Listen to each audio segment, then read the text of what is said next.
Hello, once again, I do apologize for the lateness. Lateness is not greatness, but thankfully we're not too late. At the moment, we are watching both Croatia and Brazil performing their anthems. Croatia have gone first, and now it's Brazil's turn. And Brazil should be, looks as though they'll be wearing their normal strip of orange and, yellow and blue, rather. Well, how could I even think orange? Forgive me. But yep, can see the blue shorts already. So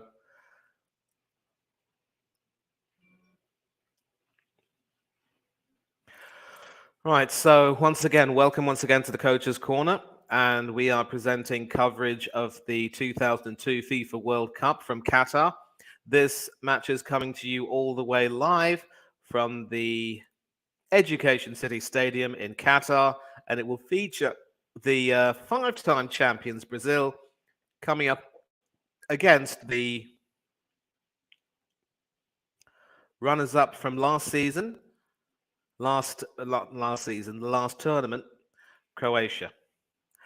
Now, some team news for both teams. Obviously, we take a look at both teams right now. Brazil, of course, are all changed from the team that beat South Korea quite impressively, which means that Danilo continues at right back in place of Alexandro, and Eder Militao occupies the right back position.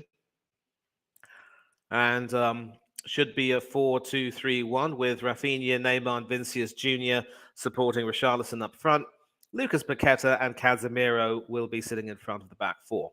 As for Croatia, they have made two changes to their lineup. Borna Sosa having recovered from an injury to start on left back in place of Borna Barisic. And the former Chelsea midfielder Mario Pasalic comes in for Bruno Petkovic. Apart from that, it'll be Croatia's 4-3-3 with Perisic, Pasalic, and Kramaric up front, Luka Modric, Brozovic, and Mateo Kovacic from Chelsea. The current Chelsea midfielder, I might add, will be in the midfield three. So, the first of the quarterfinals, getting underway very soon. Big up to you, Chelsea fan. Thanks for joining in. And of course, once again, we're sorry for having kept you waiting, but, technical issues dictated that it couldn't happen immediately. And,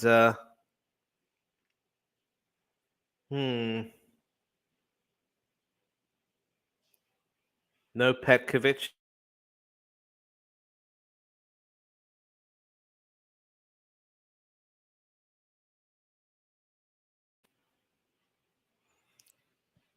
Okay, well, I'm sorry for the momentary loss of my internet there.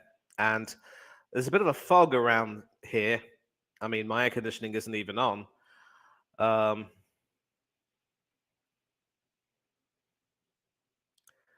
But anyway, let's almost get down to business. And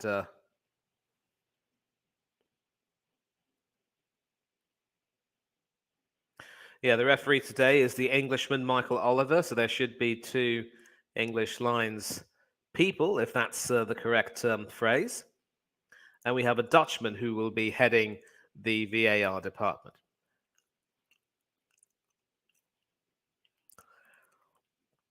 Neymar, of course, is only 2 goals away from beating the record held by the legendary Edson Arantes do Nascimento. As we all know, he is in hospital, trying to recover.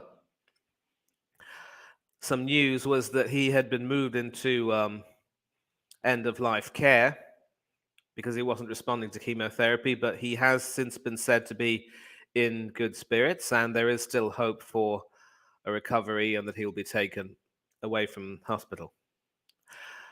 So, the odds seem to favor Brazil. Neymar, of course, has 3 goals in his last 2 games against Croatia. Well, after all the pageantry, this promises to be quite an interesting Game.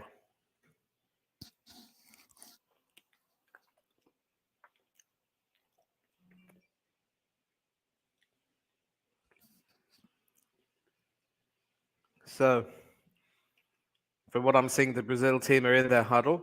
The Croatian team have already had theirs from the looks of it, and they're now standing in their positions. Looks as though they'll be kicking off. And on the big screen, which I'm watching, they will be attacking from right to left. Now, as a disclaimer, it's raining quite heavily where I am right now. And when it rains heavily, my television signal sometimes disappears.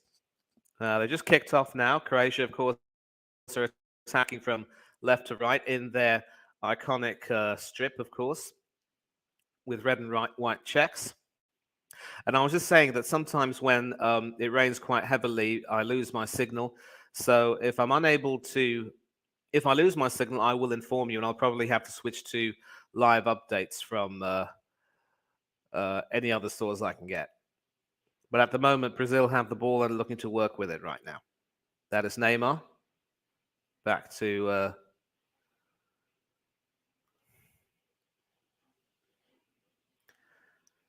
yeah, so some interesting play between Danilo and now Eder Militao, who takes that forward. And that'll be a Croatian throw. The odds seem to be stacked against Croatia, but there are quite a few friends of mine who are predicting that maybe Croatia could shock Brazil. Another Croatian throw. Zlatko Dalic and Tite are the managers, of course. Tite, of course, having been with the team for quite some time, rebuilding them after the disappointments of World Cups gone by.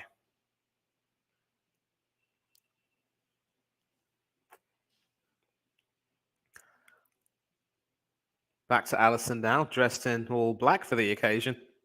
Thiago Silva, the captain. Marquinhos. Back to Thiago Silva. Danilo, who's obviously had to be used as more of an inverted left back. Not his best position. Eder Militao taking that forward. But Croatia sort of, sticking right to them. And some good work there from Mateo Kovacic means that Croatia win a free kick.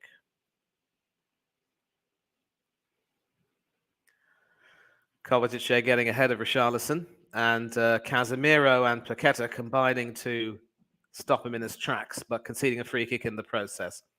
It's a short free kick taken by Brozovic and brought into the penalty area by Modric himself, the captain. And now Juranovic is tasked with just cleaning that up. A tidy back pass to his goalkeeper, Dominik Livakovic.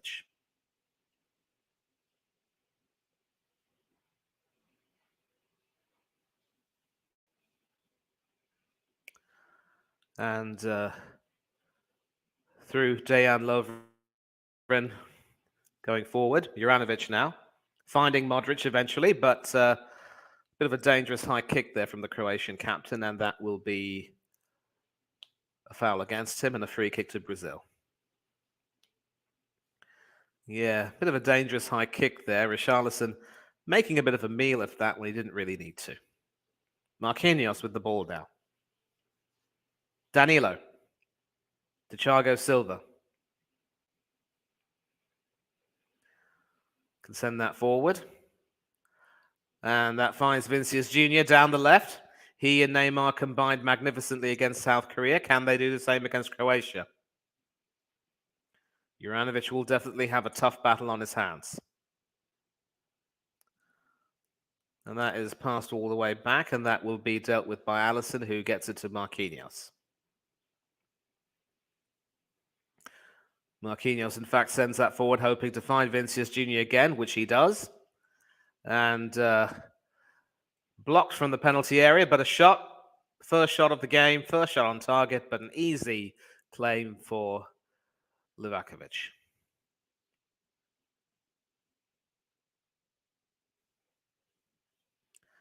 Livakovic, of course, starring in that penalty shootout against Japan.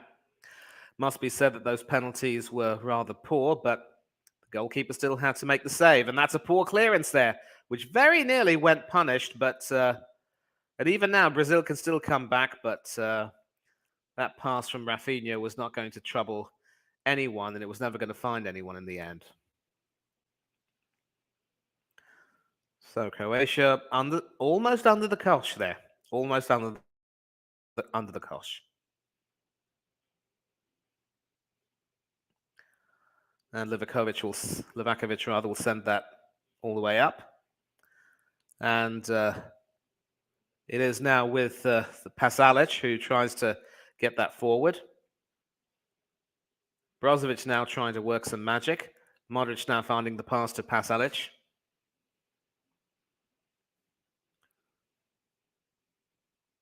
And that was the number 19, Sosa, there, trying to get into the action, the left back, who's back in the team after injury. And it is Sosa right now. No relation, of course, to the former Cuban baseball player Sammy Sosa, it must be said. And that'll be a throw to Brazil.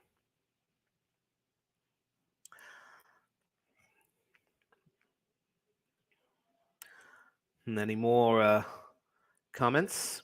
Yep, keep hitting at the like button. Facts. Galaxy 20, welcome to the channel. Come on, Brazil. I'm sure you'll be enthusiastic in your support for them. Don't forget to like this video, subscribe to the channel, click for notifications. Good to have you on.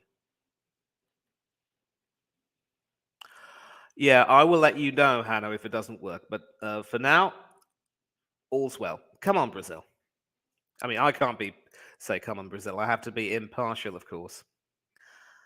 And now it's with Croatia trying to take it forward. Gvardiol wearing his mask, getting it to Dejan Lovren. Taking it forward down the right, finds Juranovic. Back to Lovren. Back to Gvardiol there. Another master marauder, if you will. Pasalic. Modric taking it forward. Juranovic. Sends that into the penalty area, but that is headed away. And a foul on the defender there from Perisic means that it will be a free kick. So clearly looking for Perisic, but bundling into Eder Militao there. And the referee certainly did not let that go unnoticed. Marquinhos. Militao. And another foul, this time committed by Sosa, the number 19. And we can see the Brazilian fans celebrating right now. Yep. Sosa. Not so good. A back pass back to the keeper, taking it to Thiago Silva. And it finds Neymar right now, who's definitely been active down the left. And a claim for a handball. The referee lets that go. Juranovic now. Taking it forward. Gets it to Modric, and that was a poor pass from the captain. And a poor tackle there from Kovacic is penalised, but an uncharacteristically sloppy pass there from Modric, who has normally been spot on throughout this tournament. And the free kick was taken short, trying to work with it, Militao. And Rafinha's been dispossessed. Modric now, a chance to make amends. Finds Perisic on the left. Perisic against Militao. Who wins? Well, Perisic was able to get the ball in, but no one's on the end of that, and that will be cleared by Danilo. Vinicius Jr. now. And I always say that the thing about these inverted left backs is that because they're so right-footed and don't have that inclination on the left side, they don't really overlap too well. But, I mean, for sure, Danilo can possibly get forward through the center, but it's not quite the same. Rafinha. Paqueta. That will be Thiago Silva. Danilo now, I was just talking about. Finds the pass to Vinicius Jr. Neymar. And Neymar and Vinicius Jr. combining again quite beautifully. Is there space for a shot? Nope, that is cleared. But only as far as Paqueta, who finds Rafinha on the right. And Rafinha, sadly, couldn't quite keep that in play, and that will be a goal kick. So we're going to take a look at that and see how far that's gone, because obviously balls going beyond the goal line have been a big source of controversy this particular tournament. Not least during the Spain-Japan game, where Japan's second goal came from a ball that had almost crossed the line. I'm pretty certain the linesman knew what he was doing, and the VAR people have been watching as well. Goal kick from Livakovic. Headed forward by Pasalic, but no one's there, and Marquinhos will clear quite easily. Finds Casemiro. And that was Danilo who passed it to Vinicius Jr. Thiago Silva. Marquinhos. Sending it forward. Finds Neymar, but was he offside? Yes, he was.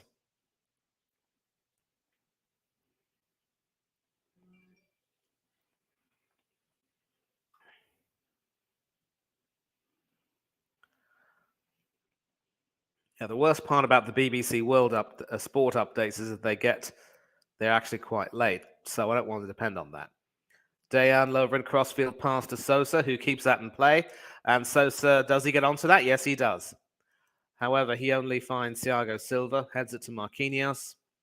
Paqueta. Back to Thiago Silva. Back to Thiago Silva from Danilo, now with Marquinhos. Back again to Silva. Danilo again. Ronaldinho. Dispossessed by Pasalic, but that goes out of... Well, apparently Pasalic has won the throw. Some good work there from the Croatian midfielder turned forward for tonight. I'll refresh this formation. It's back now with Gvardiol from Lovren. And Lovren passes it back to Livakovic, who gets it back to Lovren, despite Neymar's best or worst intentions, depending on who you support. Juranovic now running all the way down, finds Pasalic on the right. Pasalic can cross it in, and that has to go down as a chance. Perisic has actually been quite prolific in World Cup matches, and obviously it was his goal which was the difference. Some brilliant work from Juranovic down the centre, finds Pasalic on the right, and that cross was inch perfect, and Perisic had to be in position for that. Although it must be said that Eder Militao did some really good work, putting him under pressure. The Croatian vice-captain appreciating the work of his teammate. Now, Militao should be okay. And if he ends up sustaining an injury, his replacement could potentially be Dani Alves, who has made 2 appearances in this tournament, captained the side against Cameroon, came on to sub against Korea. And as I speak, Croatia have won the ball down the left. And I believe it's Perisic who has in fact won a corner. So, this is a good spell of play from Croatia right now. And at this very moment, yep, just need to...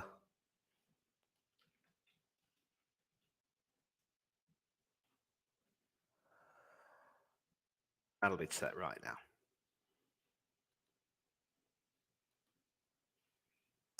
Okay, so the corner comes in. It was Modric who took that, headed away. And that will be well, that's kept in play, so Croatia still can attack.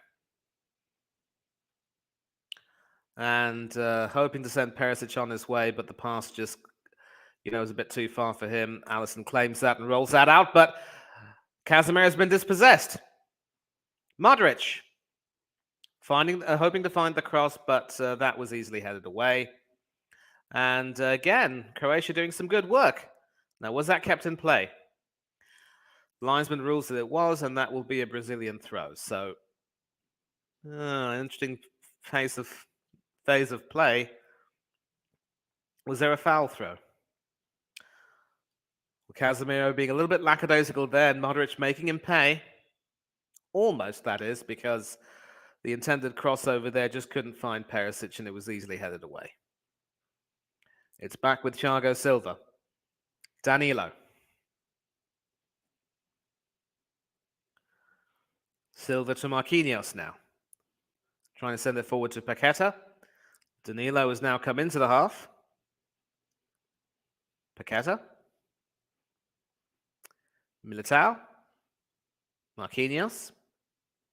And I was talking about if Militao were to get injured, his replacement could potentially be Dani Alves at 39 years old. So the prospect of having another 39-year-old in the Brazilian defense, no matter how well Dani Alves is still playing, is not something Brazil would want to contend with. Casemiro now, as their thoughts turn into attack, and that was a pretty poor pass there, which Sosa is happy to, let go over his head while he bent down, of course.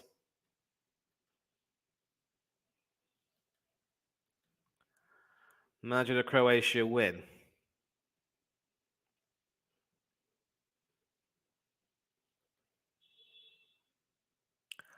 Yeah, I'm not too sure that they're going to have a party, to be honest, Chelsea fan, because bear in mind, they've got to play later on today against the Netherlands, and they'll be eager to try and secure their passage. And it won't be easy against the Netherlands team under Louis van Gaal, which is playing some really, really good attacking football, especially down the wings from the likes of Dumfries and Blint.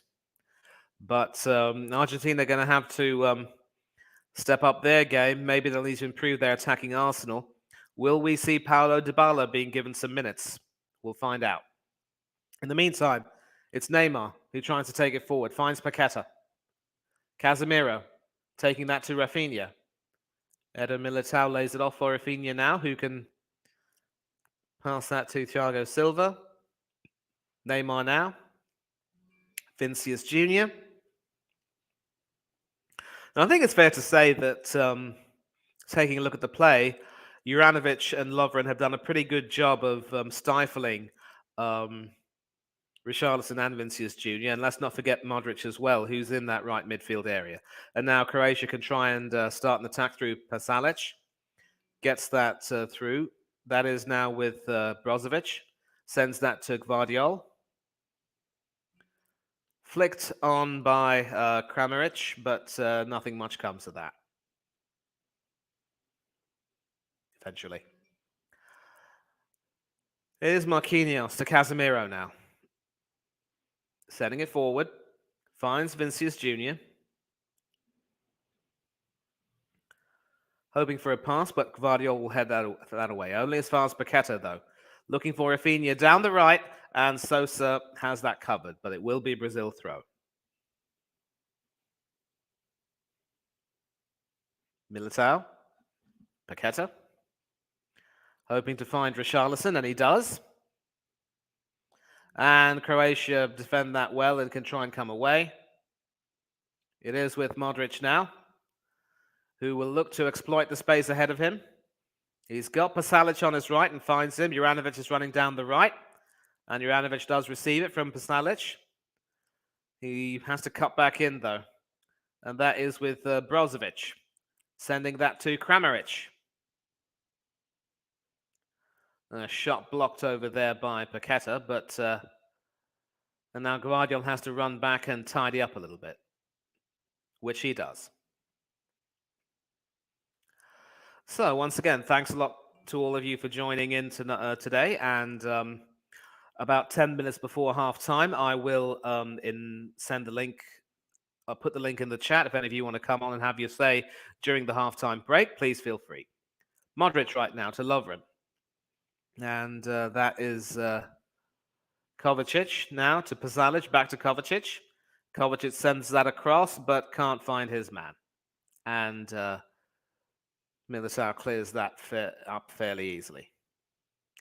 Danilo now. Casemiro. Paqueta. Casemiro passes it back to Thiago Silva. Across the field to Eder Militao. Rafinha. Militao. Marquinhos. Danilo now, who's playing more of a central role. Neymar now to Vinicius Jr., running down the left. Vinicius against Juranovic. Who wins this time? Through pass in, but some good defending from Gvardiol there. Some nice interplay between Vinicius and I think it was Richarlison who had the final say. But Neymar now in the penalty area. And once again trying to thread a shot through, but instead finds Livakovic. But we're going to take a look at this passage of play again with 20 minutes just gone. And some great work between Neymar and Vinicius Jr. Richarlison, of course, coming up into the penalty area. You can see the interplay right now, and Richarlison is still there. Richarlison selfishly laying it off for Vinicius Jr. to have a shot, but only finding the legs of Josko Gvardiol.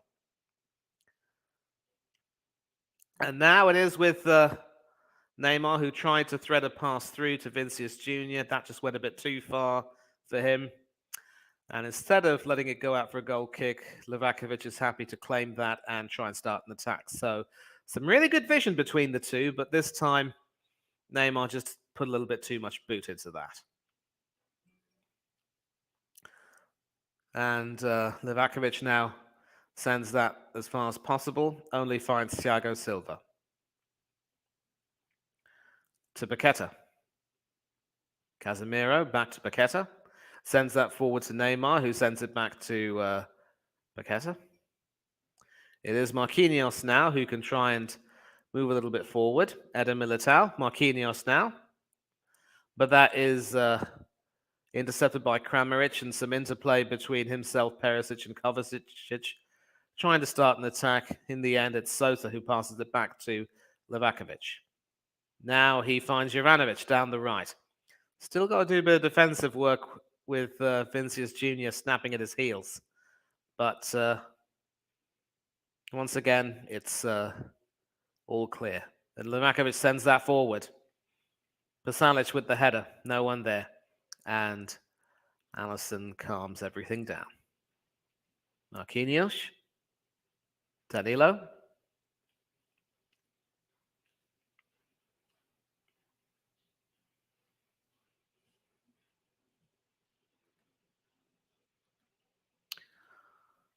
Pretty poor work from me once again with regard to the ticker. I do apologize for everything. Not excusable, but it is what it is. And so an attack from the right from Brazil, headed away, but it finds Richarlison, lays it back for Casemiro to have a shot, and in fact he wins a corner.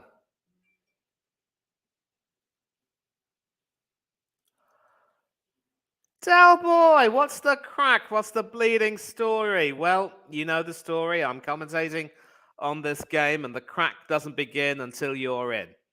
Coming up to 23 minutes beyond the halfway point, it'll be Rafinha with this corner, and should be a left-footed in-swinger, hoping to find his teammate, but doesn't. And Croatia can try and clear, and Paqueta obviously jumping all over Luka Modric there. And that'll be a Croatian free kick. So yeah, nothing much. Just watching the quarterfinals. Some interesting games up ahead. Netherlands and Argentina is almost difficult to predict. I mean, a lot of people are predicting that the Netherlands will win, but Argentina could have something up their sleeve. Dejan Lovren now moving forward, finds Pasalic. Back to Lovren. Juranovic now. And Lovren has to do a little bit of backtracking, but Brozovic is there, passes that to Gvardiol. Over to Brozovic now, who's back in defense. Kovacic trying to move forward with it. Sending it forward, finds Juranovic, who's kept that in play quite well. And rather reckless high boot there from Danilo, and that will be the game's first booking of the day. And clearly Yeah, Danilo was extremely lucky there. Excellent work from Juranovic. Yeah, basically, Danilo got to the ball, but still, any kind of a high tackle will never, um, any kind of a high tackle will never go unpunished. And yeah, listen, Del, get home from work, mate. Get home safely, and I will fill you in. And of course, the link will be here in the chat box later on. So you want to have a chat? Be my guest. And so a potentially dangerous free kick here for Brazil, to be taken, of course, by Luka Modric from Croatia. And it will be dangerous, of course, for Brazil, given the angle sort of on the side of the penalty area. Modric, of course, will hope to try and swing that slightly away from the goalkeeper, but find a teammate maybe. And the wall's getting organised. Modric floating it in, but that is easily headed away. Didn't quite have the elevation it wanted. And in that kerfluffle, Neymar was fouled. A shot from distance from Sosa. And of course, as always, big up to everyone who's coming in. Of course, Del Boy, wonderful to see you. And yeah, definitely a cagey first half. Croatia haven't had a shot on target, but they've looked very good with their running. Brazil have had two tame shots on target, really. And doesn't seem to be too much to separate them. And Brazil have been at least marginally faster with regard to their recovery time by about five seconds, 18 to Croatia's 23. Thiago Silva to Marquinhos now.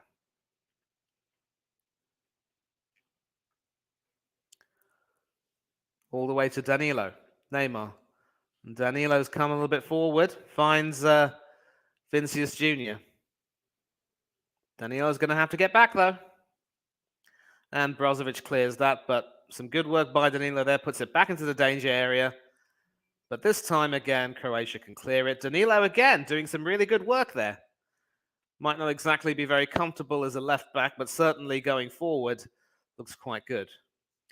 But it's another example, Del, if you're watching, it reminds me of that Staunton Irwin debate we had that day, and somehow you were able to win that. But you can see that defensively, Danilo has not looked very comfortable. He might not necessarily be a duck out of water, but, you know, there are still some problems with his game. Modric to Pasalic now. And Croatia have been really good at applying a lot of pressure. 20 times right now that Kovacic has done it. Brozovic has done it 16 times. So you can see the idea of their game. Obviously, some greetings going on. JPT, the Other Time podcast. Good to have you on, brother. I hope you're enjoying watching along. And listen, once again, the link will be in the chat window if you want to watch. And there will be a free kick to Brazil. Two players are down in the confusion. No bookings as of yet for Croatia, but they're living dangerously at the moment. A lot of talking to going on, and Michael Oliver has to, try and calm things down.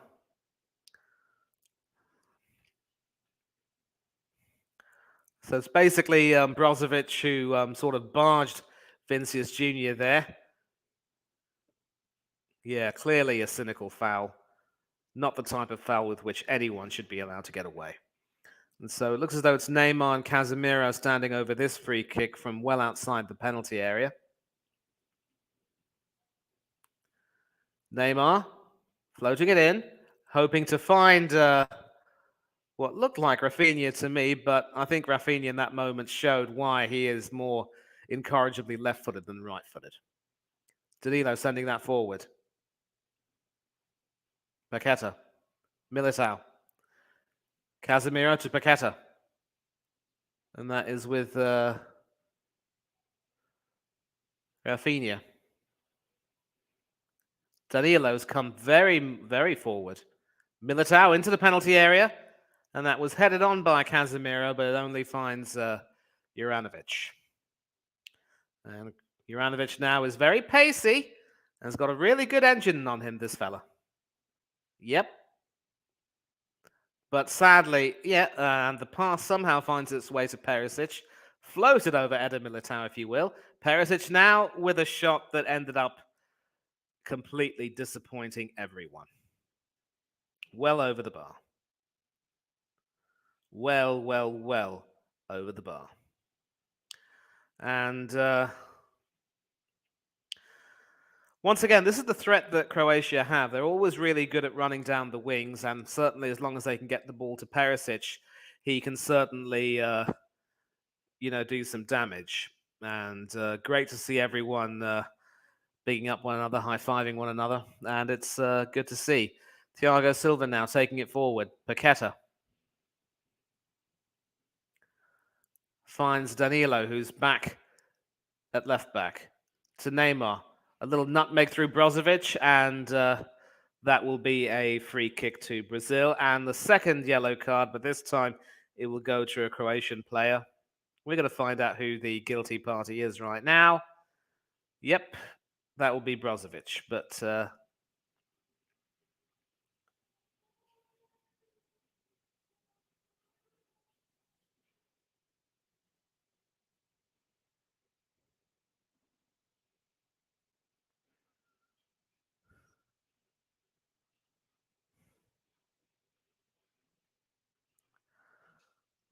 well, it is in fact Marcelo Brozovic who was booked. Confirmation of that.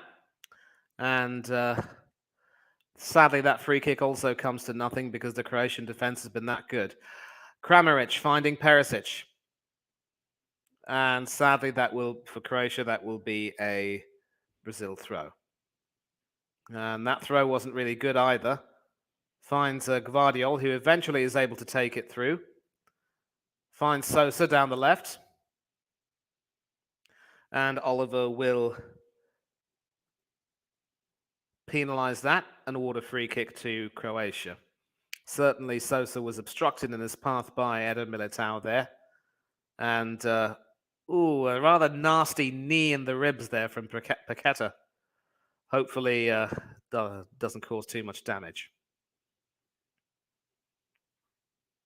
Lovren, Modric, finds Juranovic, who's done a really good job so far. Back to Modric, of course, hoping to find that pass. Eventually, it's with Juranovic, who sends it cross field. And, well, some really good goalkeeping there from Alisson, who was able to just get there before Perisic and sort of palm that away from him. But Brazil are now being forced to defend all the way back. It is Brozovic now to Sosa. Kramaric. Brozovic. Modric. Sends it halfway across the field to Pasalic.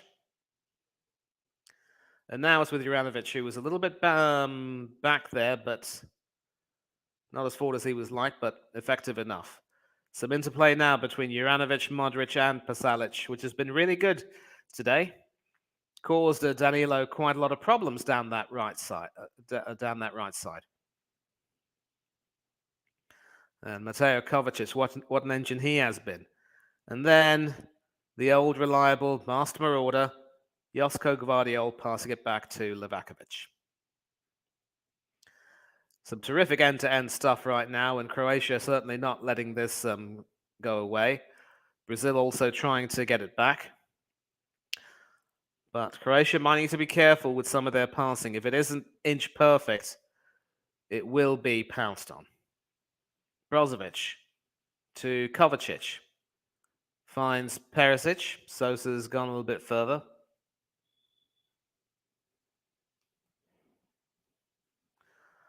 And it's with Gvardiol now. Brozovic. Kovacic. And Kovacic had to do some work over there because Paqueta was snapping at his heels.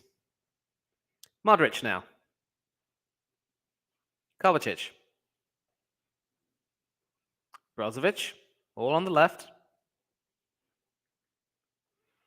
Pass back to Gvardiol. And pass over there to Lovren, who finds Modric. Almost seems to be strolling with the ball a little bit like Lionel Messi, if you will, his fellow number 10. Of course, Messi played for Barcelona, and Modric is still very much on the books at Real Madrid. And that was a pretty poor pass from Modric, which somehow finds Sosa, but some desperate looking stuff over there because Brazil were now snapping at the Croatians' heels. And that pass was intercepted quite well by Thiago Silva, I believe. Yep. Directing play from the back.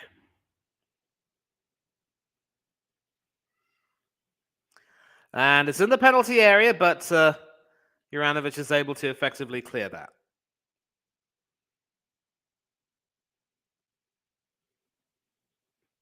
Well, it's not so cagey now. Now that we get to this stage, it's clearly becoming a lot more open, if you will. Both teams making good runs and trying to get into the opposing team's penalty area. Paqueta, Danilo. Even Stevens with regard to possession as well. Amazing. Marquinhos to Thiago Silva. Paqueta. Danilo. Passing it forward. And that was blocked by Brozovic in a way, but and once again, the defending has to be inch perfect. A little bit clumsy looking, but very effective indeed. And that will, in fact, be a Croatian free kick because Paqueta came in a little bit over aggressively on Luka Modric there. And Del, I want to thank you very much indeed for trusting me to keep you up to date. Obviously, I'm trying to make sure that the commentary is spot on. If you're listening to me, that makes it really I really appreciate that. Thanks a lot, mate. And rather sloppy footwork there from Kovacic. Very nearly punished by Richarlison, but nothing came of that. So into the last 10 minutes, well into the last 10 minutes of the first half. And it'll remain to be seen how much stoppages will be added. At the moment, Croatia content to obviously keep the ball amongst themselves and try and make runs whenever they can. It's with Kovacic down the left now, and Brozovic has that. Can certainly make a run. And that will sadly be a goal kick. I say sadly, of course, because all that work in the end ended up coming to nothing. Certainly both teams have been tested defensively, and I think Croatia's has been arguably the stronger. Yes, Brazil have had a couple of shots on target, but they were both really tame shots, which Livakovic was able to claim quite easily. And now it seems the fog has cleared. Go figure. Militao sends that forward. Finds Gvardiol, who knees that back to Livakovic. Controls that with his chest and then ends up taking it. And the Brazilians are complaining that that constituted a back pass. Michael Oliver wasn't interested. Modric. Pasalic. Pass back to Modric, who eventually evades Neymar. Gvardiol now. Brozovic. Kovacic. And that was a misplaced pass, which was intercepted well by Casemiro, and Vinicius Jr. is on his way. But there comes Juranovic to intercept quite magnificently. What a game Juranovic has had so far. And now it's Pasalic's turn to give the ball away, and Michael Oliver calming play down for a bit. It's with Danilo now, who gets it to Neymar.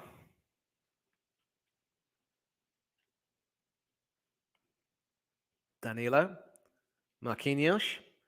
Thiago Silva. Looks as though Thiago Silva and Marquinhos have switched positions. Militao getting that to Rafinha, who passes that to Danilo. Neymar now. Back with Thiago Silva. Marquinhos. Neymar. Sending that forward. And finding Rafinha, but eventually had the ball taken off him. And a pretty tired-looking pass there from Pasalic. has cost his team a throw. Taken quickly by Danilo to Neymar. And Croatia have certainly been very tight defensively as we edge closer to the 40-minute mark. But, just goes to show that the longer it gets to the half, the more tired the legs can become. One moment of opportunism could be enough. Marquinhos. Thiago Silva. Militao. Back to Silva. Finds Rafinha. Casemiro now. Danilo.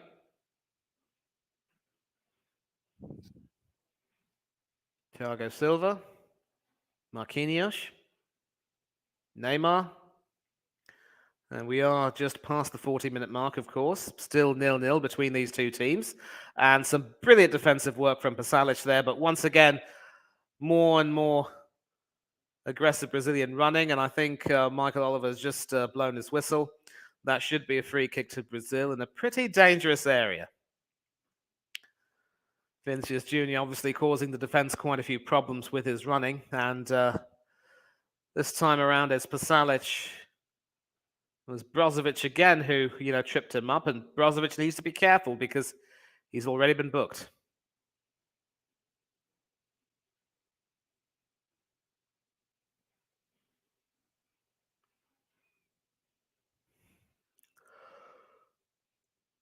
Certainly a titanic clash so far with very little to separate both teams. And they're doing okay so far, but Brazil have always looked pretty good, whether attacking or on the counter. And this could be a real test for them so far. At the moment, it looks as though Neymar and Rafinha are standing over that free kick.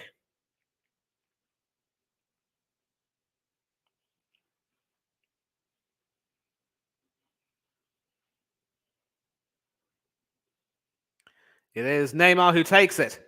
And it took a deflection off the wall, but went straight into Livakovic's arms. And with that, the danger has been averted. You see Rivaldo and Roberto Carlos there from the class of 2002, 20 years ago. And yep, a slight deflection, but brilliant positioning there from Livakovic, who was able to read that quite well. Certainly alert to the danger. There wasn't too much of a deflection anyway. And Croatia now, through Modric, back in the penalty area, have to defend. Gvardiol now. A crossfield pass, hoping to find Juranovic, which it does. And he sends it forward to Lovren, who sends that a long way forward. Pasalic is not going to get there. Danilo will, but Danilo ends up gifting that to Kramaric, I think, yep. And Brozovic now has it, gives it to Modric, takes it back from Modric, does Brozovic. Gvardiol now. Kovacic. Sosa. Kovacic now. Brozovic back to Kovacic again. Another back pass to Brozovic. Once again to Kovacic. This time it goes forward to Modric, lays it off for Sosa. Can Sosa thread that pass to Perisic? Well, very nearly let that go for a goal kick, but the Brazilian defender inadvertently, got a foot on that, so he had to clear that. And now Croatia can still attack through Juranovic, but there's a Brazilian defender down. It's not a defender, it's a midfielder, Lucas Paqueta, who's clutching his ankle there.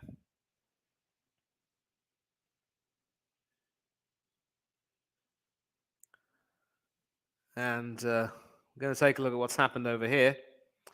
Perisic sort of bundling into him, really, and Oliver eventually saw that a little bit late. Or maybe he saw that and wanted the play to continue, I don't know. But at the moment, it's a dropped ball between him, Brozovic, and Neymar. And it was Thiago Silva, in fact, who got a boot to that, under pressure from Perisic, of course. Now, this looks promising. In the penalty area, it's Kramaric who's gone forward, but some good defending from the Brazilian captain means that, it was rather redundant in the end because Kramaric was offside. So Gvardiol there with that long pass. And very fine margins there. Just offside. And Tite looks a bit anxious. A tale of two games, two first halves. In the second round, they pumped 4 goals past South Korea and went on to jig and cruise their way to a comfortable win, even if South Korea won the second half. Now, though, they're up against it in comparison. Zlatko Dalic has certainly done his homework and looked to target Danilo quite well. And we've now come up to the 45-minute mark. We're going to take a look and see how many stoppage time minutes there will be added. Just the one. So, very controversy-less half, if you will. Actually, there have been 2 bookings, but Oliver's allowed the play to go ahead quite well. No major stoppages or major incidents. Gvardiol now, trying to go forward and hoping to find his teammate, but instead ended up finding Militao, who intervened with that. But it is back with Croatia through Juranovic. Kramaric. Modric to Juranovic. Passing that through to Pasalic. Finds Perisic, but again, another offside from the looks of it. And will that be the last attack of the half?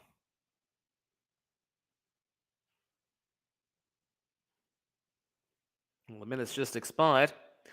We're going to find out if that'll be the last minute of the half and last attack of the half, and indeed it is. So, Juranovic, obviously been quite outstanding going down the wing and obviously laying on a chance for Perisic, which should have been taken better. Brazil have had 2 shots on target, neither of which really troubled Livakovic, who's been looking to continue his form from the Japan game, of course. And at half-time from the Education City Stadium, it is Croatia 0, Brazil 0. And at this juncture, I'm just going to take a little bit of a break. I'll be away from the keyboard for a little bit, but I will be right back.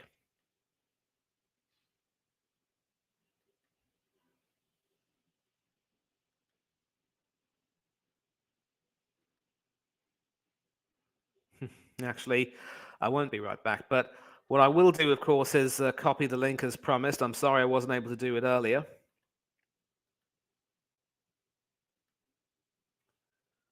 This is, of course, the link for all of you. If any of you want to come on and have your say, by all means do so. StreamYard.com/X-Ray Echo Alpha 6 Charlie Tango Sierra Yankee Alpha Sierra.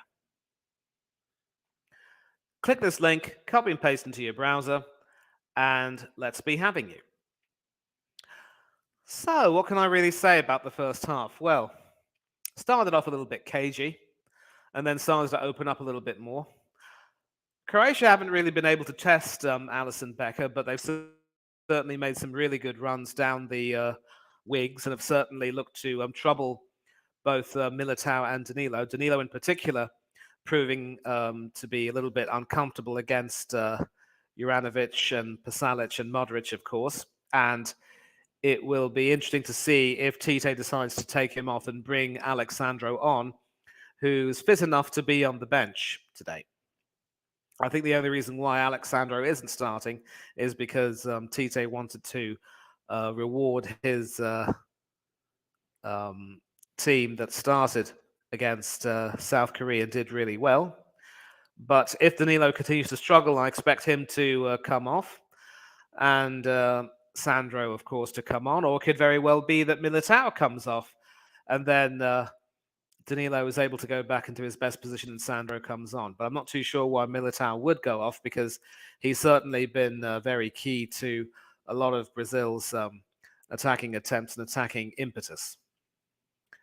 As for the midfield, well, Casemiro and Paqueta have been a little bit subdued in a way by the Croatian defense. And while Vinicius and Neymar have looked to combine down the left, Juranovic and company have been there to halt them in their tracks. As far as Croatia's attacking is concerned, obviously Modric has been trying to pull the strings, and he's been getting really good support as well from the likes of Juranovic and Pasalic. And again, that quality in the final third is lacking. Just a minute, guys.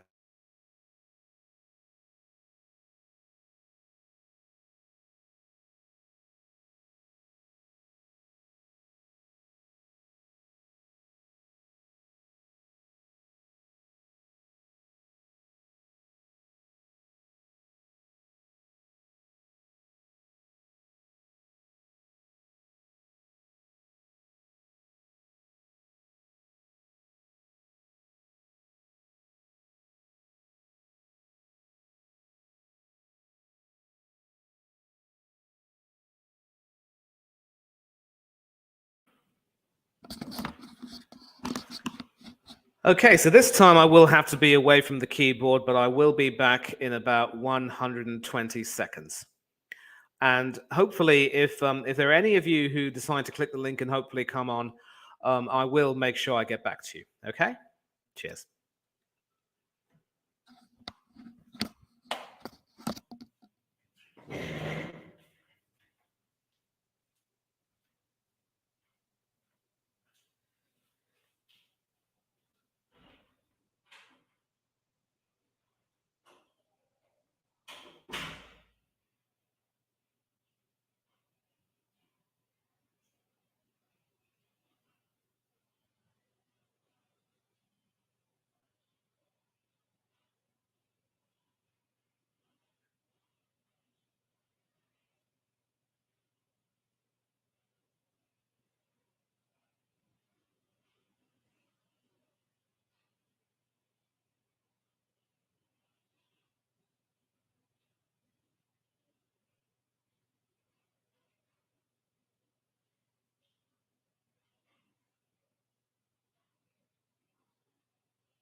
And I am back. My apologies. That was a lot longer than 120 seconds, but you know, it is what it is. Sometimes.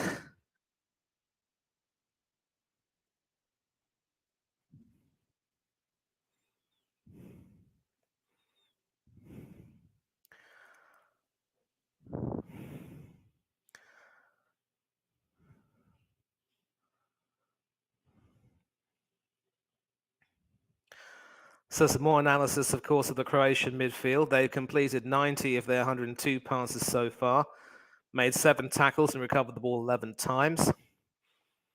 An almost 90% pass completion rate, of course.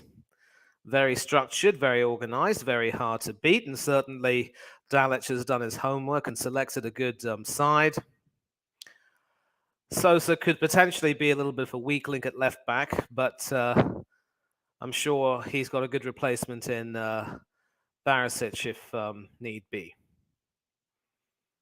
And of course, some pretty good some midfield replacements as well. Lovro Maya can come on later on. Interestingly enough, the experienced defender Domago Vida, number 21, has not had much game time in this tournament. He, of course, was Croatia's vice captain, but now that honor seems to be firmly with Ivan Perisic. And of course, the likes of Bruno Petkovic and Ante Budimir played their roles in the second round win over Japan. Marco Livaja can also come on later on. As for Brazil, I did mention that Sandro could come on for Danilo later on in the game. Fred can certainly come on to pack the midfield. And some other options include, of course, the likes of Bruno Guimaraes, Anthony, and Rodrigo. Certainly some good attacking options going forward. And I'm just back in time for the resumption. The Croatian players are in the tunnel, of course. And yeah, I just forgot to change the ticker, of course. Now this will be the second half about to get underway.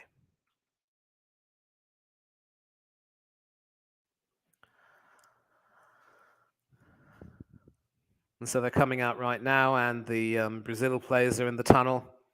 Alisson obviously trying to having a chat right now with Militar from the looks of things. No sign of Thiago Silva, the captain, as of yet.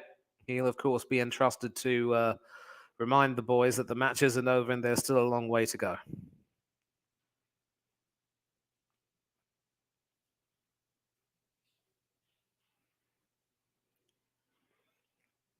Well, interestingly enough, Silva doesn't have his jersey on yet.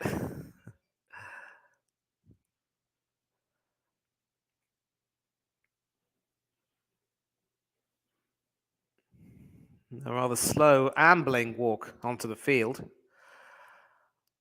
And so we're going to take a look and obviously see how this second half pans out and what changes will be made and what will take place. So once again, a reminder, this is coverage of the 2022 FIFA World Cup on the Coach's Corner. Please like this video, subscribe to the channel, click the bell button for notifications. A terrific channel we've got over here. And obviously bringing you coverage of this tournament has been something really fun. I've really enjoyed it so far, and it is still continuing. And thank the Lord, touch wood, it has not rained on this parade over here. As I've said, if I do start to lose the television signal, you will be informed. And of course, Hanno can obviously join in and maybe take over the rest of the stream. But for the moment, it is 4 p.m. GMT. I believe 7 or 8 p.m. in Doha, and all is well.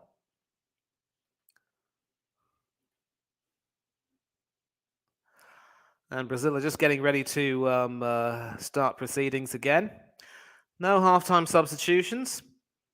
All's well so far, and it will be Richarlison and Neymar in the center circle. And Richarlison passes it back to Casemiro. And we just kicked off, of course, with Brazil attacking from left to right. And Modric getting into a little bit of a tangle there with Casemiro. The two Real Madrid teammates, former Real Madrid teammates, it must be said, sharing a little bit of a kerfluffle, but also helping each other up.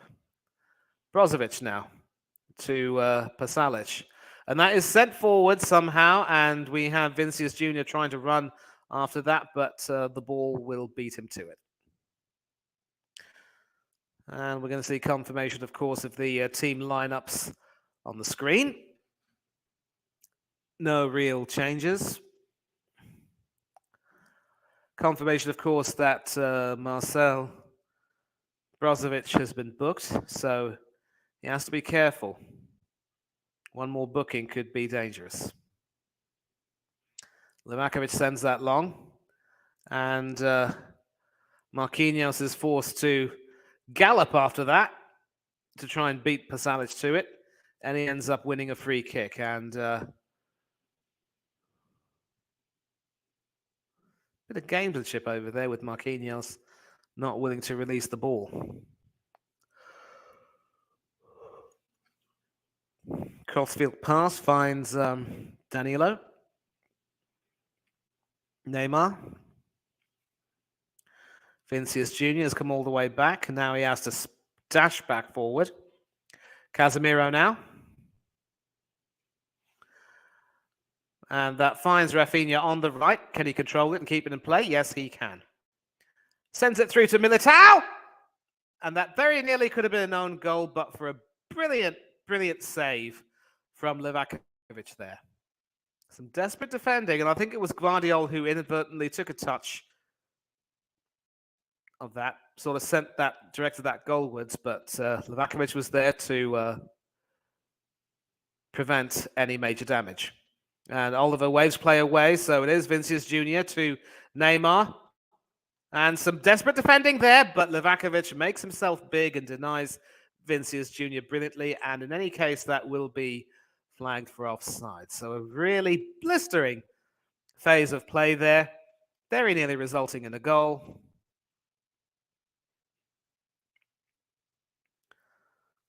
We're going to take a look at this right now again. Obviously, Vinicius Jr. causing problems, and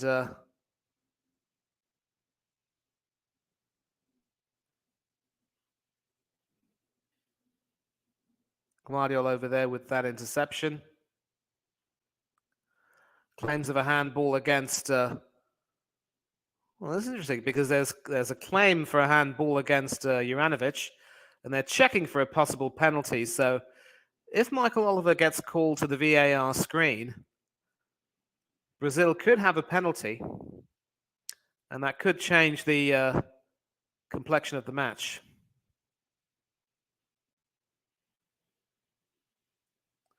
Well, the check's over. There is no penalty, and play can continue. Livakovic now. That is with Lovren, I believe. Gvardiol. Back to Lovren, who now has to try and clear that away. Only passes it back to, once again, his fellow central defender, Gvardiol. Sosa. And Perisic lays that back for Sosa to run forward, but Sosa might now have to run back. Not yet, though, because Modric can lay that on for Juranovic, who keeps the ball in play. And now it is with Modric again. Juranovic has gone forward. Kovacic. Modric. And Juranovic now has gone quite deep and wins a corner off Danilo.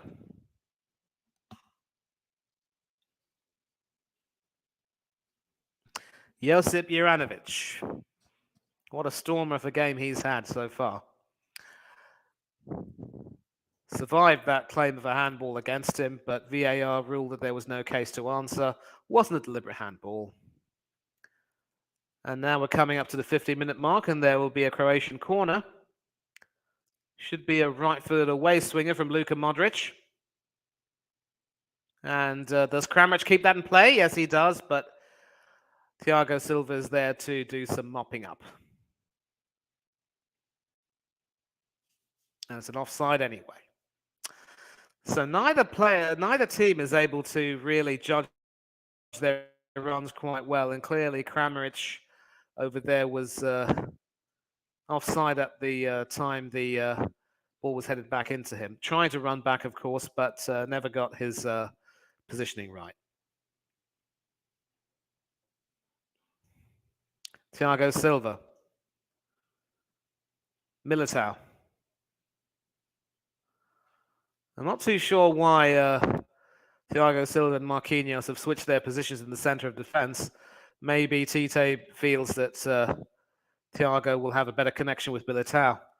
And that will be a free kick for a foul by Militao on Luka Modric.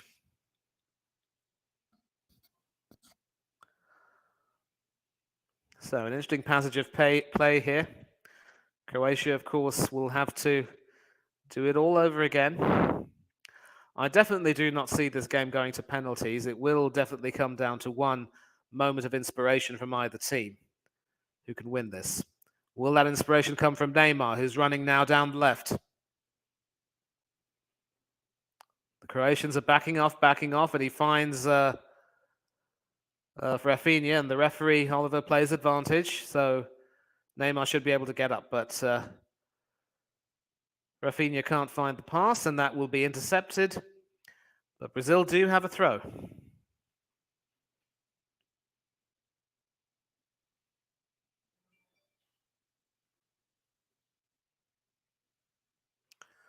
Rafinha to Marquinhos.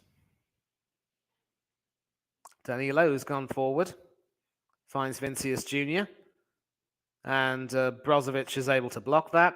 And can Juranovic tidy up? Well, he sends it forward. And Kramaric keeps that in play, but it is now with Thiago Silva. Casemiro. Eder Militao.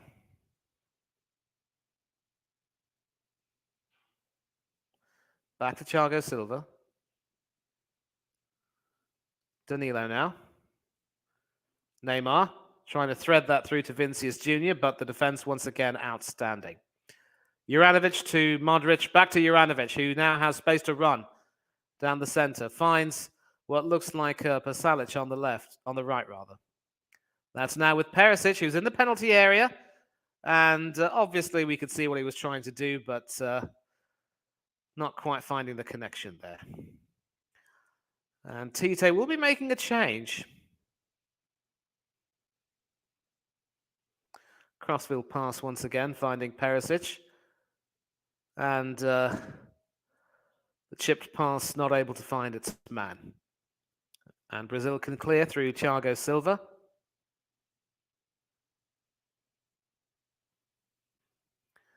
Danilo. Marquinhos. Danilo.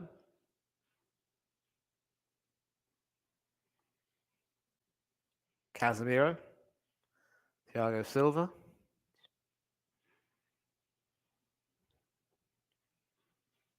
Rafinha.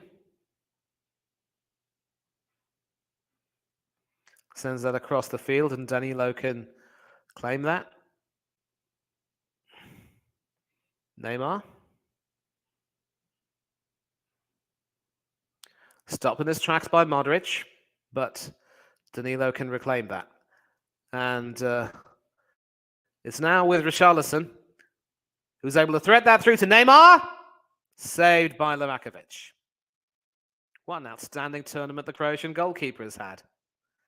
Certainly a candidate for the Golden Glove Award at the end of the tournament, depending, of course, on how far Croatia will go.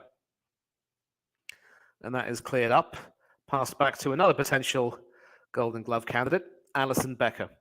And Juranovic is on the floor, sort of massaging his head there.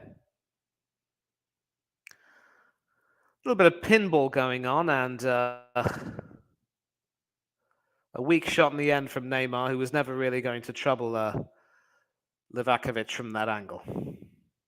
A bit of a tight angle there on the left. So 10 minutes gone in the second half, and it's still 0-0 between these two teams. And Anthony's getting ready to come on. It'll be interesting to see who he will replace. We've got some more comments coming in.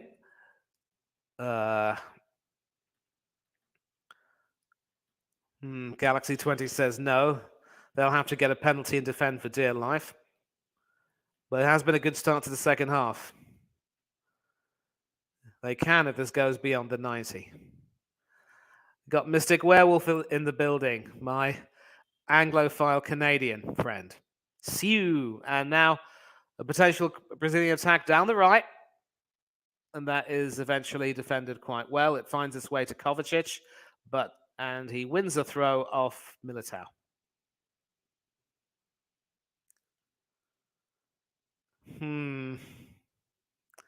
I see we've got some people who are supporting Croatia now.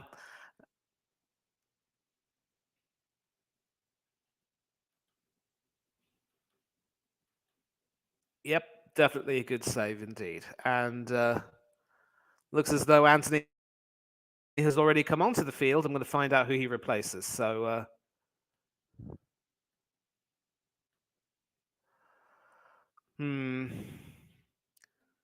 looks as though he's come on for Rafinha.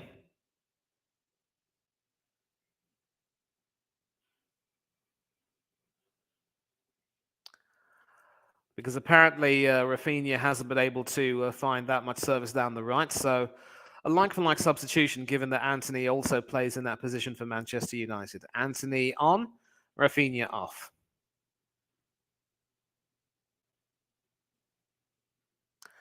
So I'll have to be careful because those three guys, Anthony, Richarlison and Neymar, have all bleached their hair the same colour. And once again, even Stevens with regard to possession, 43% each and 14 in contest.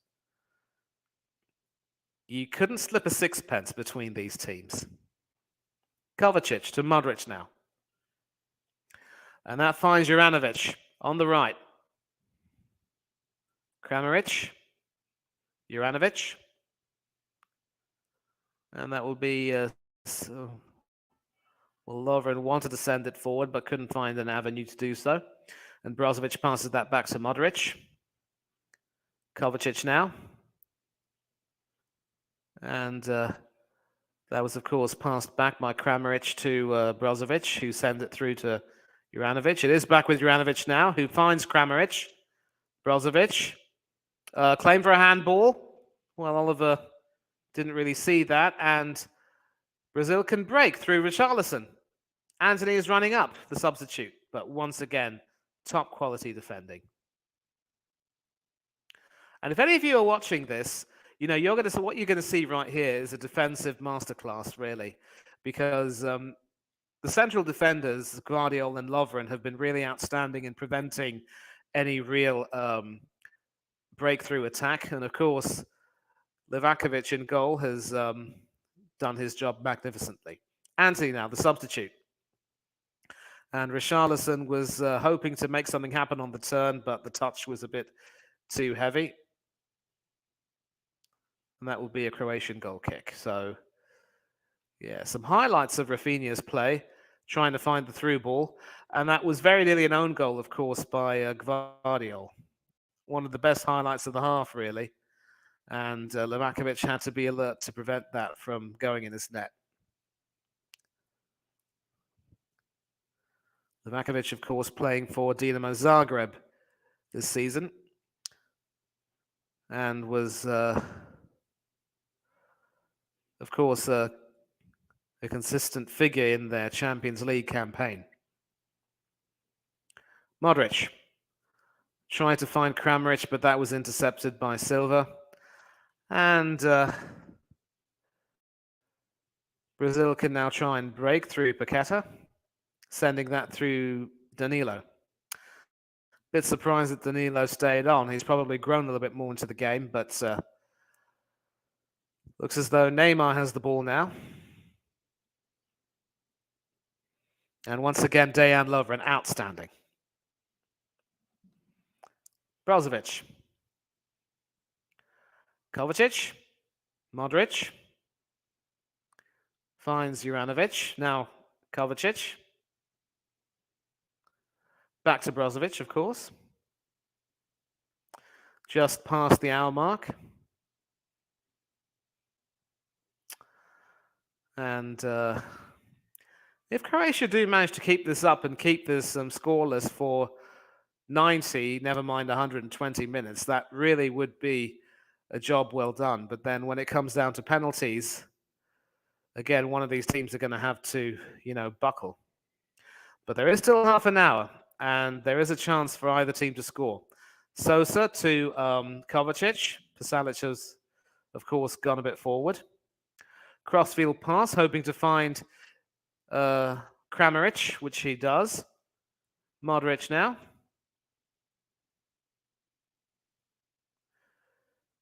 Does brilliantly to keep that in play, but claims of a foul waved away by the linesman.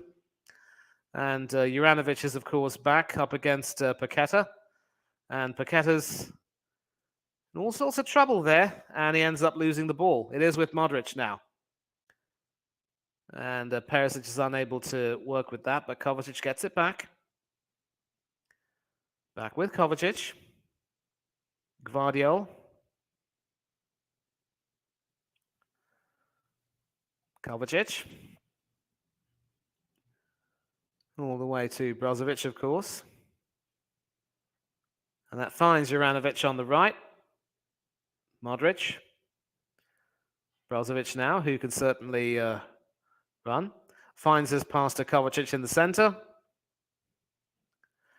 Perisic sent down the left, but an attempted cross ends up being a very weak left-footed pass to Alisson Becker.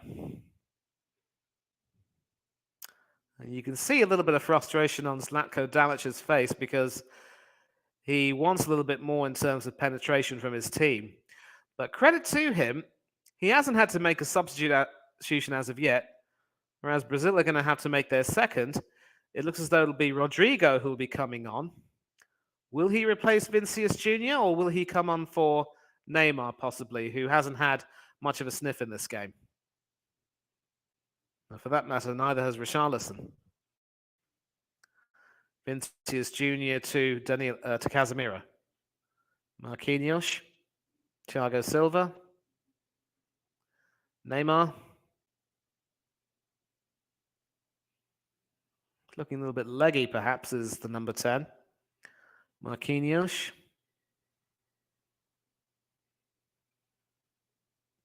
Paqueta. Anthony. Paqueta. Finding Militao on the right. Does he keep it in play? Yes, he does. And once again, another important block. 351 passes completed by Croatia to 329 for Brazil. We'll find out their pass completion percentages, and it is Vinicius Jr. who will be coming off to be replaced by Rodrigo. Obviously, in stark contrast to the South Korea game, Vinicius Jr. hasn't had that much joy down the left. And so Rodrigo will come on to try and provide a little bit more bite, if you will. Certainly not the Luis Suarez style bite that is deservedly and quite justly reviled by the footballing public. Good thing he's not anywhere to be seen in these knockout stages. Militao. Anthony. Paqueta.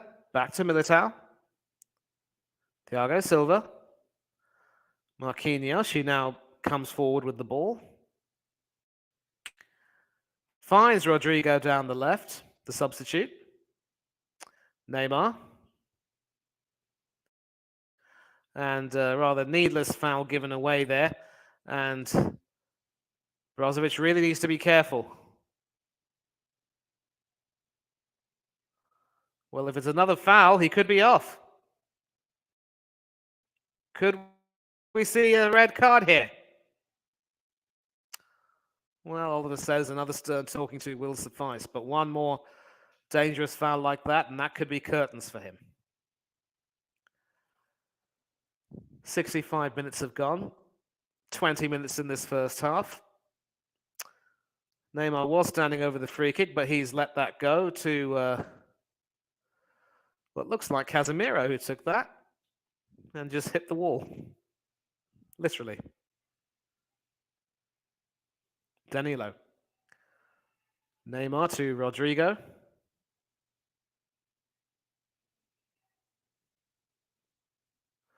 And, well, another blistering passage of play. Paqueta was on his own, but once again, Dominic Livakovic proving himself a very worthy successor to Daniel Subasic in the Croatian goal. What a save. Made himself big. Brilliant reflexes, but it's a corner to be taken by Neymar.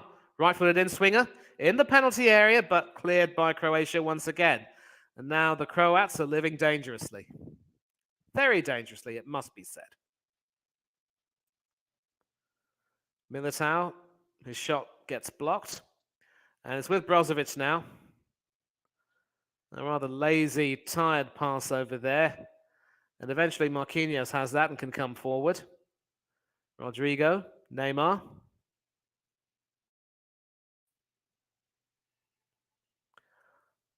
Marquinhos, Thiago Silva.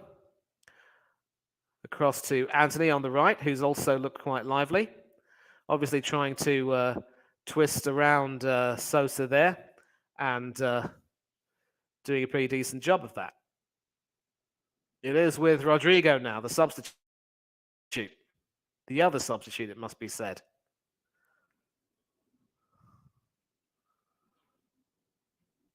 And that'll be passed back to Marquinhos. It's now with Thiago Silva, who can try and send it forward into the penalty area. Headed away. Pasalic on his own. Brilliant work by Pasalic. Sends it forward and finds Kramaric. Modric now. And that will be a foul on Andre Kramaric. And I believe it's Casemiro who will end up being booked for that. So starting to get a bit more cagey now. And not too sure what was there in that, to be honest. Kramaric looking as if he made a bit of a meal of that.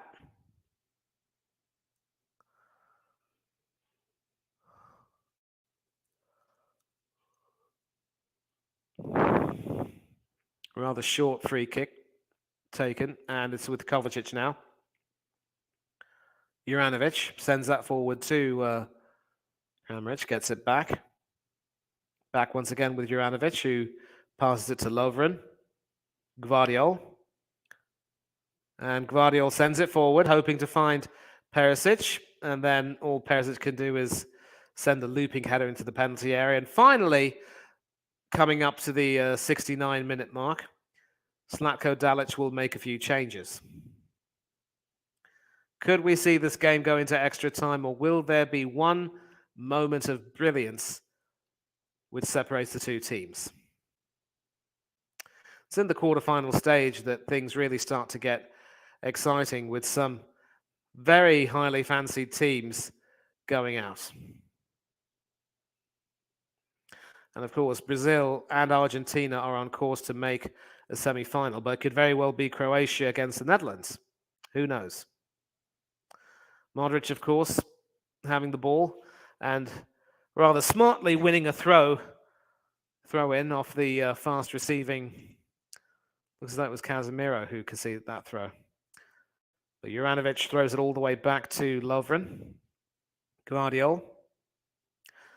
And once again, Kovacic, Perisic, and Brozovic, that midfield trio, have been able to really force these turnovers of the ball in their favor.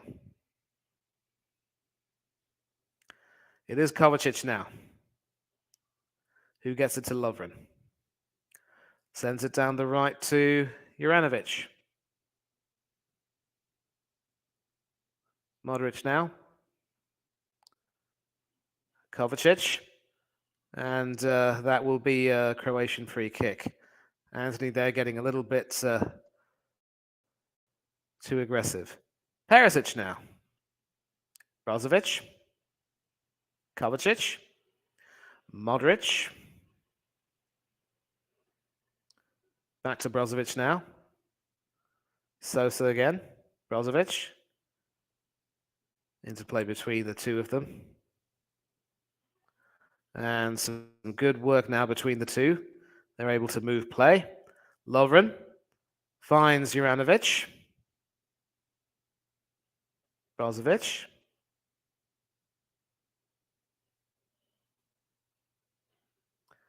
Guardiol. Now Modric, who has a little bit of space. And finds Juranovic now, who's run all the way down. Kramaric has now come in. And that shot from the edge of the penalty area is blocked by Rodrigo. And that will be a free kick to Brazil for the foul on the substitute, Rodrigo. And that enables Dalic to make his changes. So I'm interested to see who he's bringing on here. Looks as though he's bringing on Nikola Vlasic, number 13, and Bruno Petkovic. And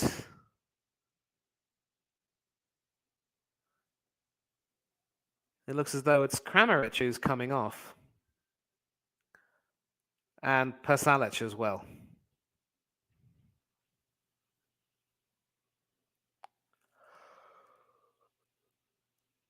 Yep, Andre Kramaric is coming off. Obviously looking a little bit tired. And Petkovic will be coming on. With his size, he will be expected to provide a little bit of trouble for the Brazilian defense. And Pasalic goes off to be replaced by Nikola Vlasic.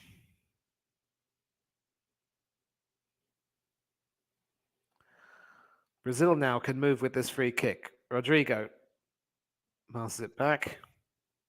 Marquinhos. Alisson now, who gets it to Marquinhos. Rodrigo. Danilo. Thiago Silva.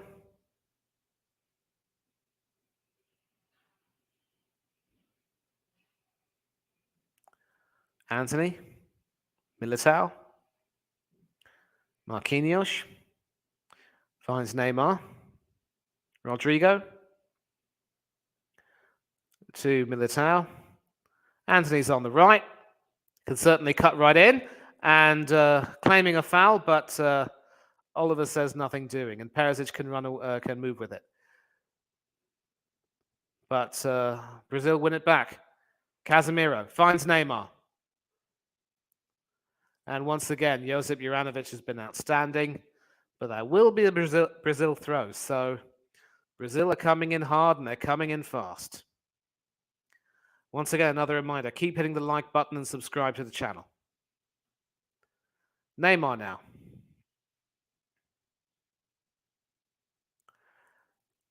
And that will be sent straight to Livakovic.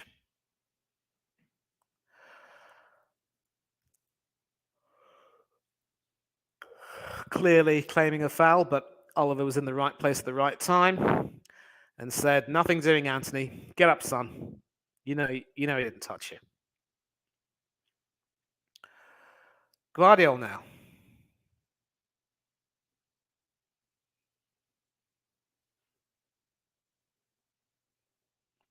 Receives it back from Kovacic. Passing that all the way to the substitute, Petkovic. Kovacic controls that and keeps that in play.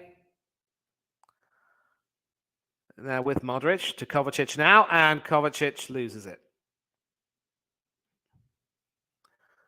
Brazil throw.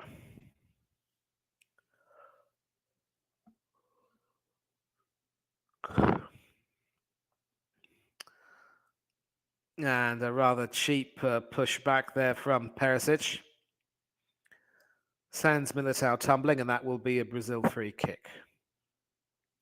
Petkovic, of course, is wearing the number 16 that Nikola Kalinic wore 4 years ago, only to be sent home by Dalic for what you'd call insubordination. And we just passed the 75-minute mark, so there are 15 minutes to go in this game. It will be the survival of the fittest. Who can outlast the other?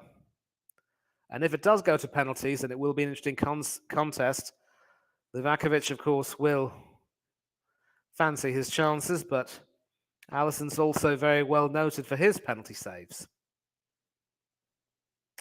Rodrigo wins that quite well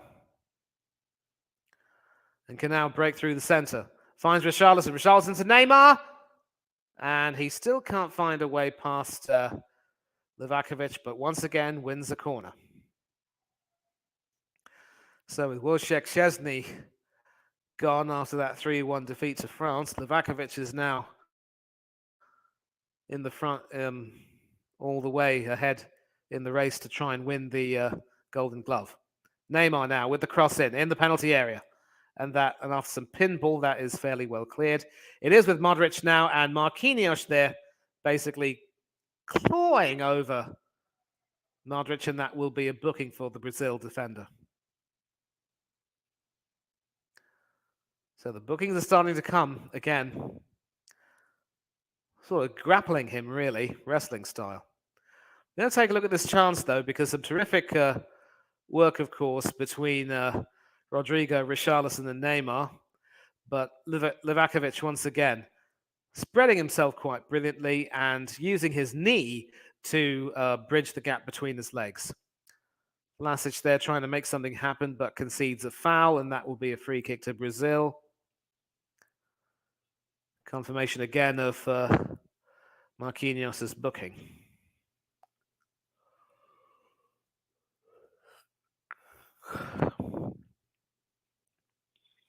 Again, one moment of quality could settle this within the 90, but whose will that be?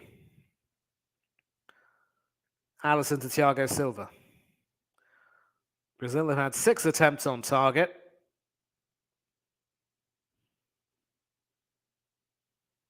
Nine attempts on goal in total. And each time, Livakovic has thwarted them. Neymar, down the middle. Finds Richarlison. Neymar again. And the interplay was good, but the defending was even better. Brozovic. And Oliver blows his whistle for a foul, and Paqueta is not a happy chappy. 12 minutes left. Who will buckle first?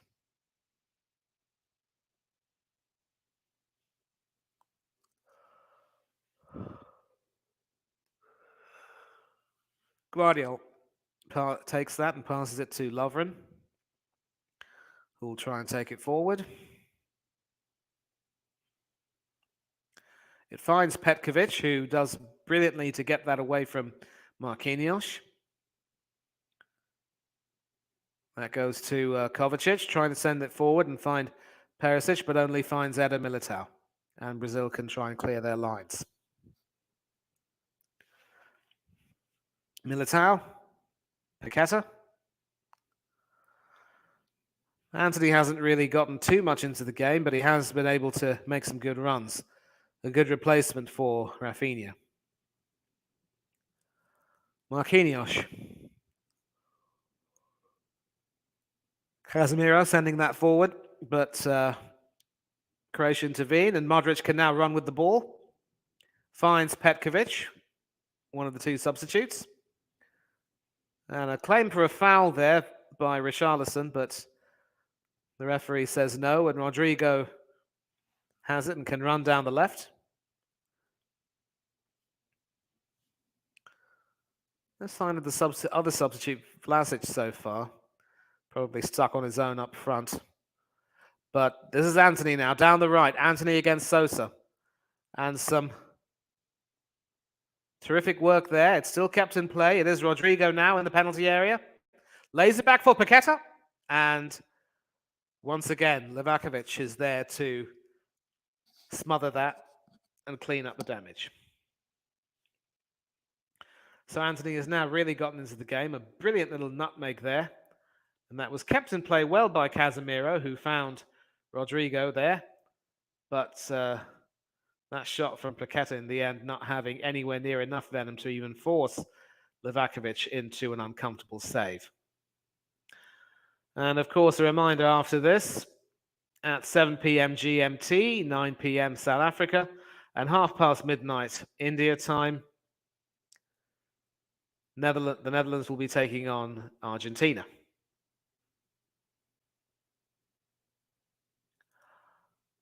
Becker passes that to Silva. And we've well past the 80-minute mark now, 80:45 to be exact. Marquinhos, Danilo.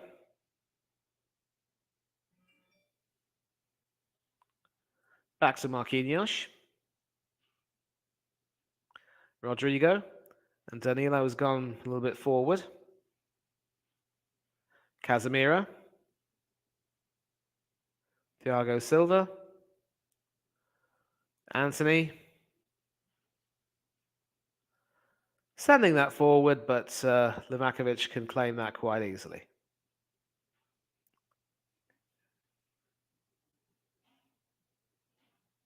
Rolls that out to Lovren. And taking that forward. Hoping to find Vlasic, the substitute, but not able to do so. And now Brazil can break through Casemiro.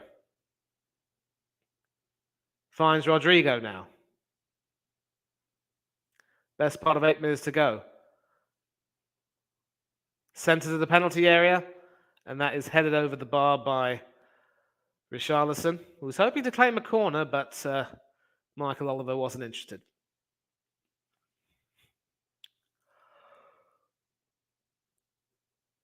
Casemiro there, proving his worth, finding that pass, but again, the final third is what's been lacking so far.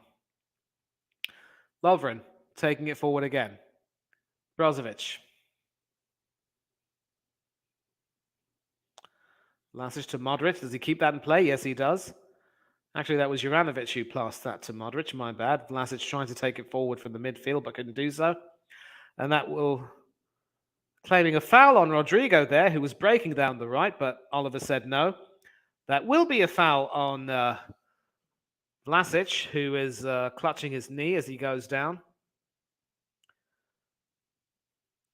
And it'll be another Brazilian substitute, the number 25, Pedro, who'll be coming on.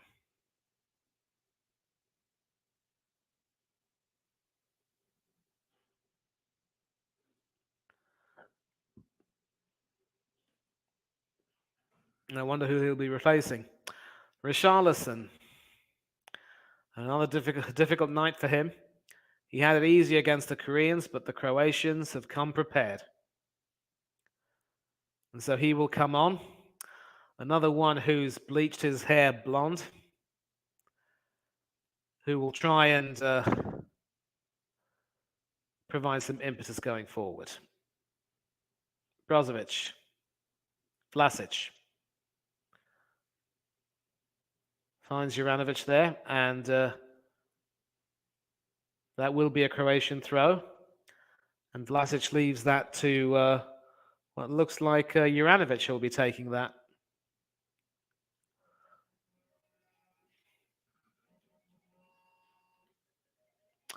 Excuse me, everyone.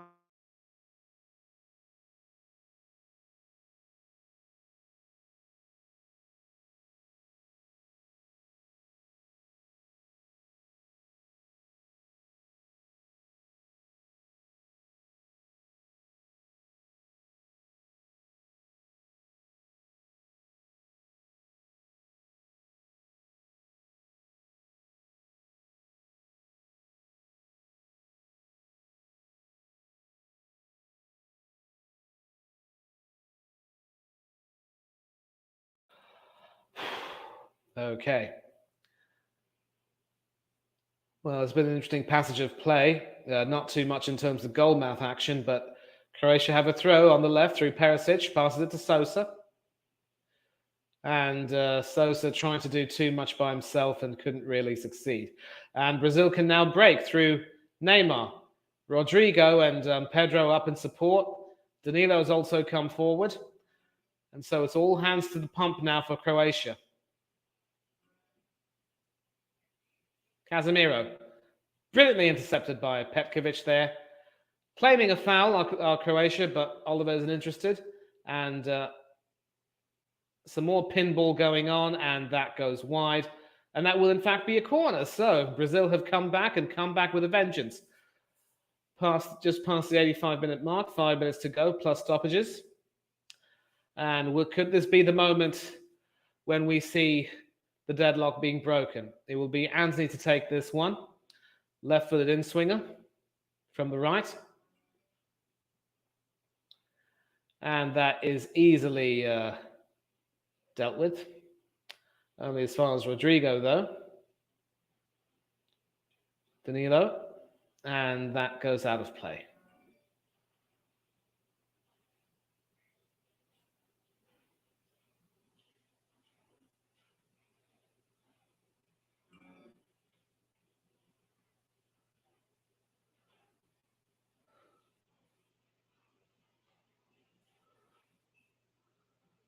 Then we see the phenomenon, Ronaldo, watching intently.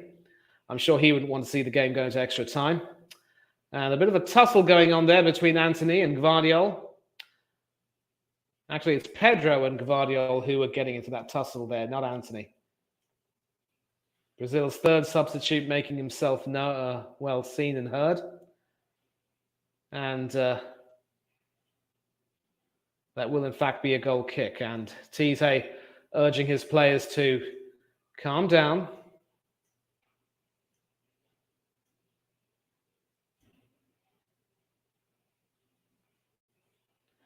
And just keep carrying on. It is Gvardiol now who has the ball. Modric. Sosa. Back to Kovacic. Gvardiol to Brozovic.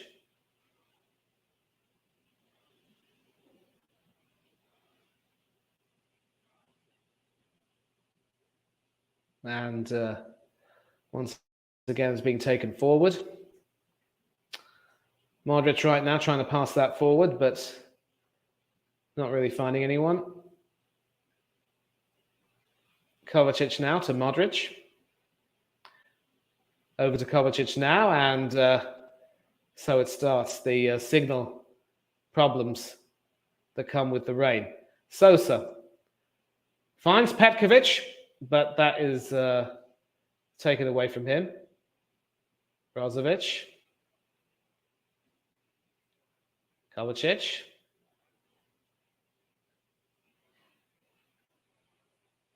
And Sosa does brilliantly to keep that in play because that had passed Brozovic there. Brozovic now has the ball. Gvardiol. Back to Brozovic. Modric now, who has once again had another tireless game in the center of the field, but if it does go to extra time, I expect him to be taken off again. Lovren now. Back to Modric.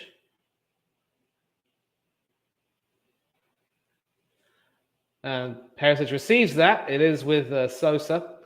And that attempted cross simply didn't have the height to get over the Brazilian defense. And now, through Neymar, and now Rodrigo, Brazil can break. Rodrigo has speed.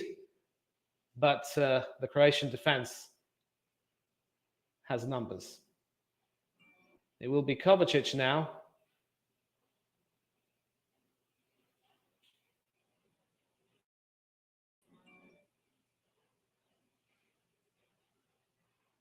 Now it's back with Neymar, who tries to send it forward. But once again, the defending has been spot on. And we're coming up to the end of normal time in the second half. We're going to find out how many minutes time will be added on. But could we see a Brazilian goal here? It's with Casemiro now. Neymar. Through to Antony. Chipped in beautifully, but Guardiola's there, using his head. It's with Danilo now. And we are now officially into stoppages, so we will find out how much will be added. 4 minutes. Enough time, definitely, for one moment of inspiration. Could it come from Neymar? Rodrigo's in the penalty area, but Juranovic doing well to block that, and that will be a corner. And that will be Rodrigo who'll be taking that, taking the heat off Neymar with regard to set pieces. This should be a right-footed in-swinger from the left, of course. Headed away powerfully by Ivan Perisic.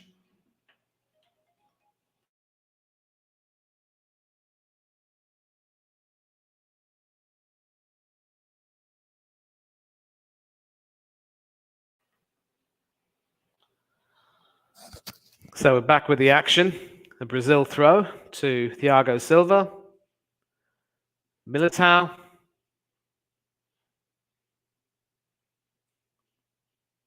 Sent forward by Casemiro, but Brozovic is there to block that. Backs up quite well. And who wins that duel from between Petkovic and Marquinhos? Neither. It's Danilo who comes in there to back up his teammate. Casemiro trying to send that forward, but once again finding a defender. Some rather obscure claims of a handball, and that is a definite handball there. And once again,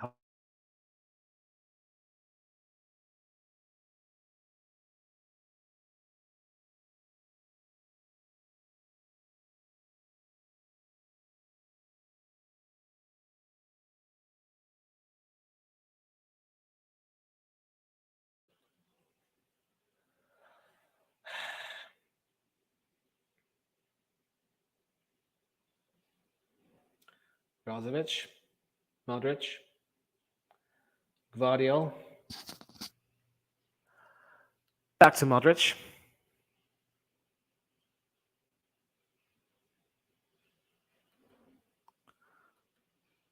Well, could go to extra time. Certainly looks that way. And certainly Brazil have their share of fans, as do Croatia. An attack now down the right in the Brazil penalty area, headed away.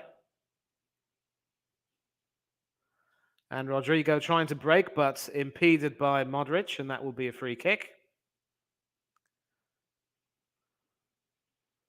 And Rodrigo is down. Should be up quite soon.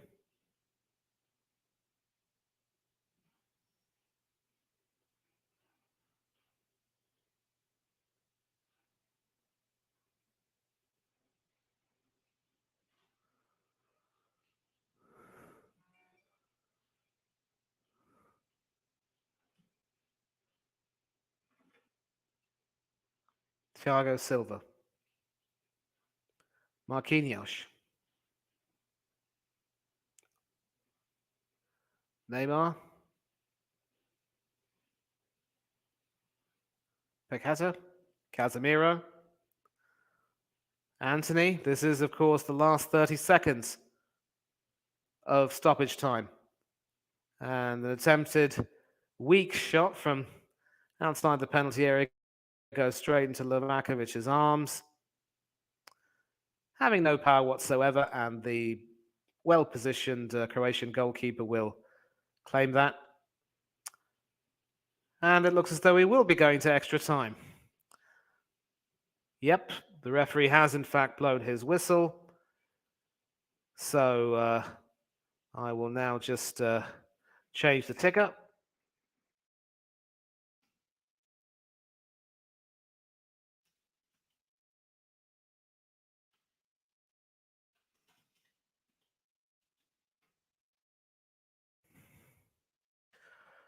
There is the ticker right now. And once again, I will have to take a little bit of a break, but I will rejoin you very quickly.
Okay, now I've just come back to inform you that the bad news that I hoped would not happen has just happened.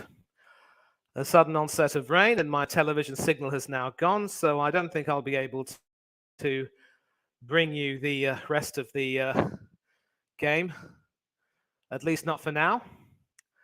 So, Hanno, if you're in the chat, you might need to take charge of this, and if you can do that, I will be certainly very grateful.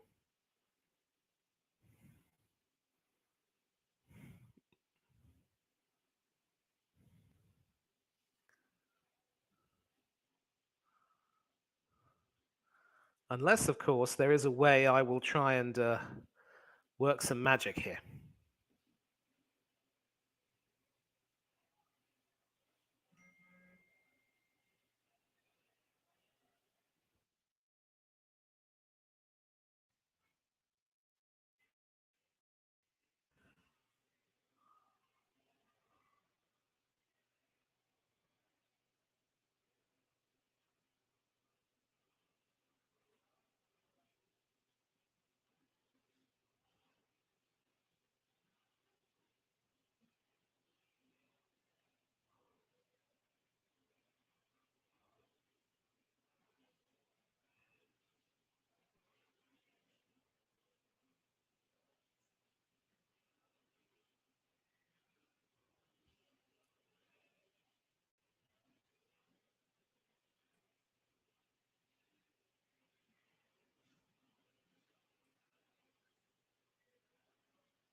Well, I have some good news. It looks as though I am able to watch it. Ashes to ashes and dust to dust. If your TV doesn't help you, your computer must. So, obviously, given my situation, it will be difficult for me to watch the game and keep track of your comments at the same time. But I will, of course, do my very best. And of course, substitutions will be key. It will be interesting to see if I don't think either Dalic or Tite have made any substitutions, but we're now going to see what goes on here. And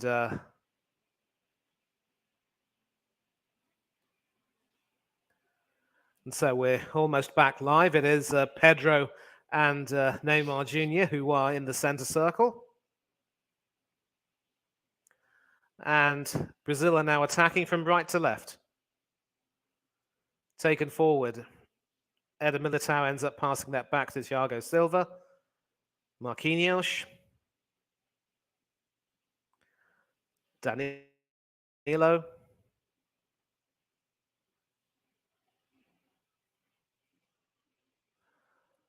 Still Danilo, who finds Rodrigo down the left. And this is probably where the stamina and the speed of also the heart of both teams will be tested. Marquinhos, Danilo. And Croatia, of course, saw their... Well, Croatia have now just conceded a corner. I believe it was Sosa, the left back, who conceded that. It will be Anthony to take it. Left-footed in-swinger, or is that Neymar who's running to take it? Now, it was in fact Sosa, the left back, who conceded that. So Neymar will look to try to swing this away and maybe find a teammate. Right-footed away swinger from the right. And that is headed towards goal, but there was no one on the end of that. Paqueta still has it. And claiming a foul by Juranovic there, but does he get the foul? He's clutching his knee as well, which doesn't look too good for him. And Tito's looking a little concerned there, because the last thing he would want would be to lose one of his key midfielders to an injury. He does have Fred, of course, to come on and replace him. The header there from Pedro, it just went beyond Casemiro, and no one else was able to reclaim that.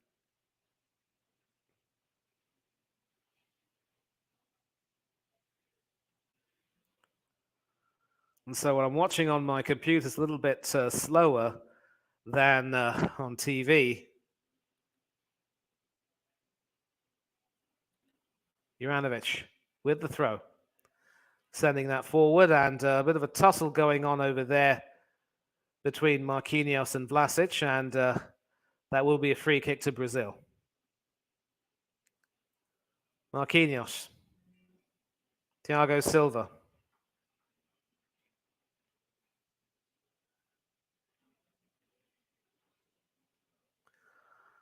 And that'll be a Croatian throw.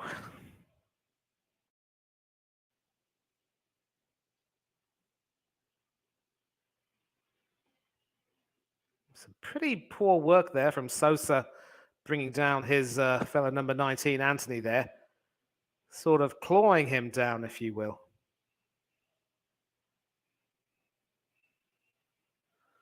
But Oliver blows for a free kick to Croatia, and once again, they're going to try and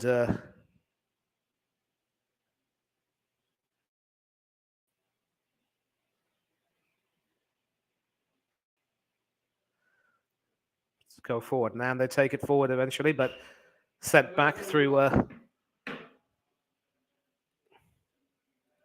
Just hold on a minute.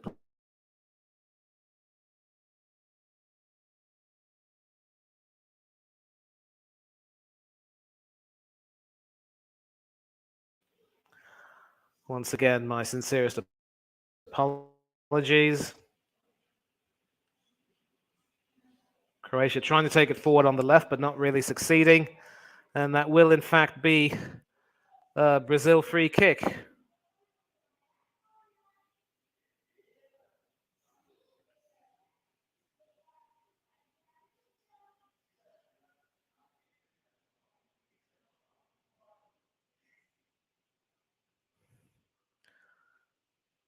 Thiago Silva now sending that forward. Militao passes that back to Marquinhos. That is sent forward to Neymar. Coming up to almost 5 minutes gone in this half already. Danilo trying to send that, certainly hoping to cross that really, but that ended up being skied over the bar. And a foul on Brozovic there by Neymar. I think the Croatians were hoping that the free kick would go their way. And you can see Neymar kicking out there at Brozovic's calf.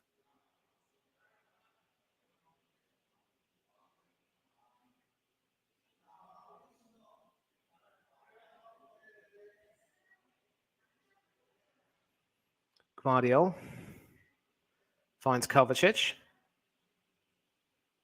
Back to Gvardiol.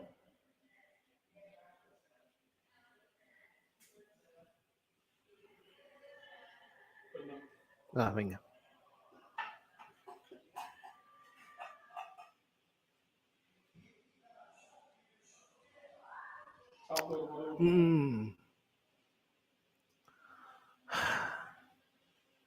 And once again, Brazil can now take this forward.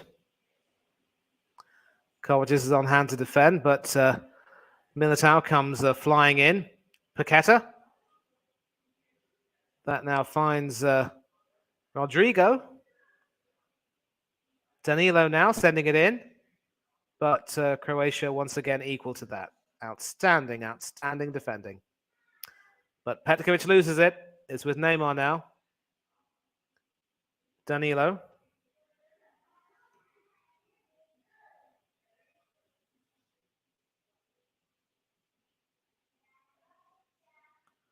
That's sent into the penalty area once again, headed back in. Once again, the defense holding firm.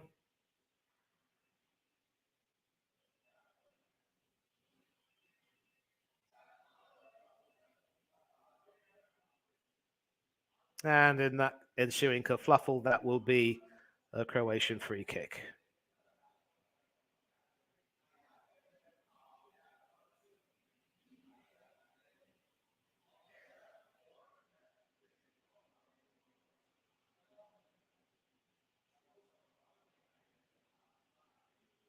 And Croatia can now try and take this forward.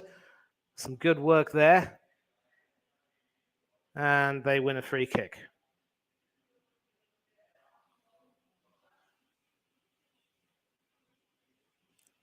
Modric. Now it's with Juranovic on the right. Back to Modric. Rather heavy pass there. A little nutmeg of Pedro. Brozovic trying to send that through, but not finding any success.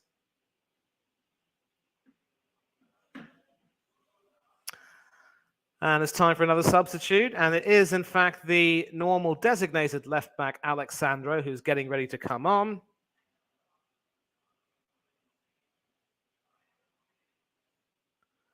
Once again, the signal being affected on the television due to bad weather, but I'm on my computer. And it's now with Marquinhos, Danilo. Wonder who'll be coming off. Could it be Danilo or Militao? Marquinhos to Thiago Silva. And as good fortune would have it, it is now, the TV is now back, albeit a little momentarily. I hope my good luck wears off. So I've been a little bit behind by a minute or so, but now there is some good action going on. Modric now running down the right. Vlasic now sending that in, but that is kicked away by Marquinhos. And Kovacic is able to win that back, but he has in fact conceded a free kick.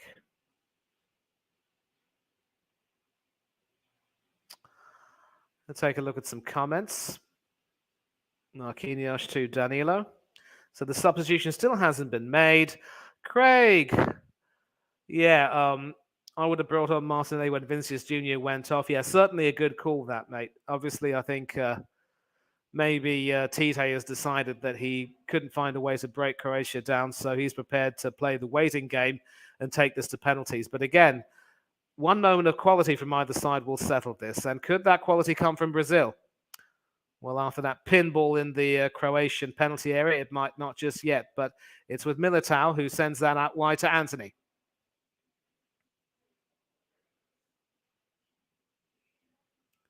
Militao, Antony.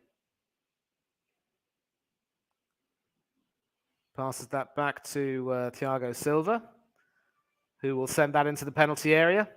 And I'm not too sure what Pedro was trying to do there, but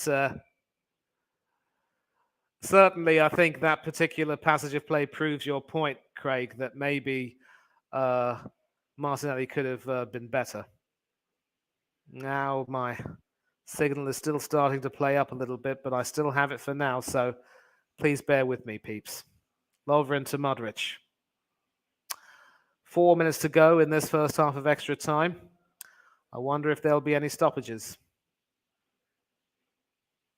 When I say stoppages, I mean minutes of stoppage time, so I'll have to make sure I get to that. Now, interesting question there. What are your thoughts, my thoughts on Arsenal signing Evan Ndika? Do you know much about him?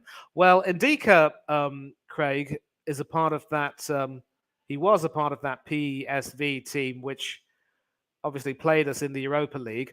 I'm a little bit surprised as to why, and Petkovic is running into the penalty area now, and Thiago Silva is there to block him. So, yeah, to answer your question again, he is/was with PSV, and I'm a bit surprised that we might be signing him because, of course, you know, if PSV managed to win their qualifying playoff for the second round of the Europa League, that means he will be cup tied and won't be of use to us. But he's definitely a good quality defender. And Petkovic is now in. He's done some brilliant work to get into the penalty area. It's with Perisic, and he skies that over the bar. Well, obviously, when you have a substitute like Bruno Petkovic, you get yourself a battering ram, and some terrific work down the left. Goes through the defenders, nutmegs 1 and 2 and 3 and 4, lays it on a plate to Perisic, and he says, no, thank you. And if I knew what no, thank you was in Croatian, I'd be saying exactly that. But, yeah, so once again, big up, big up, big up, big up. Michael Oliver should be giving more cards. Well, certainly as a Chelsea fan, Hannah, you'll have either some very good or very bad memories of Michael Oliver. And certainly this criticism that he should be more card happy is not unnoted. Modric, who can certainly take it forward. Modric to Perisic. Back to Modric. And Perisic has come back a little bit, but he's now running forward and still can't find a way through the defense. And Militao is able to win that race between him and Sosa. Antony now, blistering pace down the right. Brazilian throw. A little bit of a staring contest going on there between Perisic and Antony. Almost as if they were back in the Premiership playing for Tottenham and Manchester United, respectively. Oh boy. I think it's fair to say that now that we're into the knockout stages, extra time being involved, this is when the action really is heating up. Neither team is willing to give an inch. So the other team has to take an inch. Could they take an inch through Rodrigo? Danilo, perhaps? Not with a shot like that, they won't. High and wide and not at all handsome.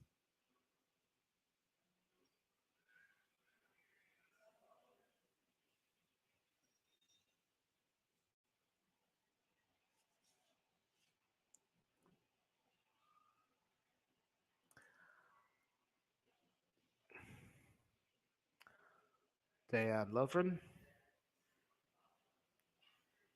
Luka Modric. And once again, another stat of defensive line breaks there. And fortunately, that attempted through ball from Brozovic had been intercepted, but it was one back. But Brazil do have it now. Militao. Antony. Riding so many Croatian tackles to try and move it forward, and they end up winning a throw. And we are into stoppage time at the end of the first half of extra time. And there will be exactly 1 minute. Now, of course, if there were to be a goal scored in this half, it wouldn't be the golden goal or the silver goal that would win the game, because it would still continue. They have the golden goal rule for quite a few major tournaments. And it's in the penalty area now. And it's a goal. And it is the substitute, not the substitute, it's Neymar himself. Cometh the hour, cometh the man, rounds Livakovic, and finally the Croatian goalkeeper is beaten. And what a time to score.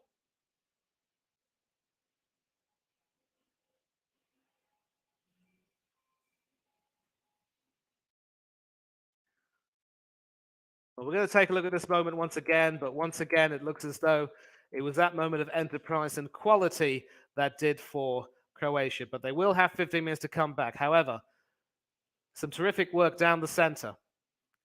And obviously, Neymar was in the penalty area. Livakovic drew him out to the right. And for once, the Croatian defense was breached. The left back, Sosa, there being at fault and just losing out on that ball. Livakovic came out a little bit too early, and the net was gaping wide, and Neymar slotted that in. So that should probably be the last moment of the half, and Croatia will have 15 minutes to save their campaign.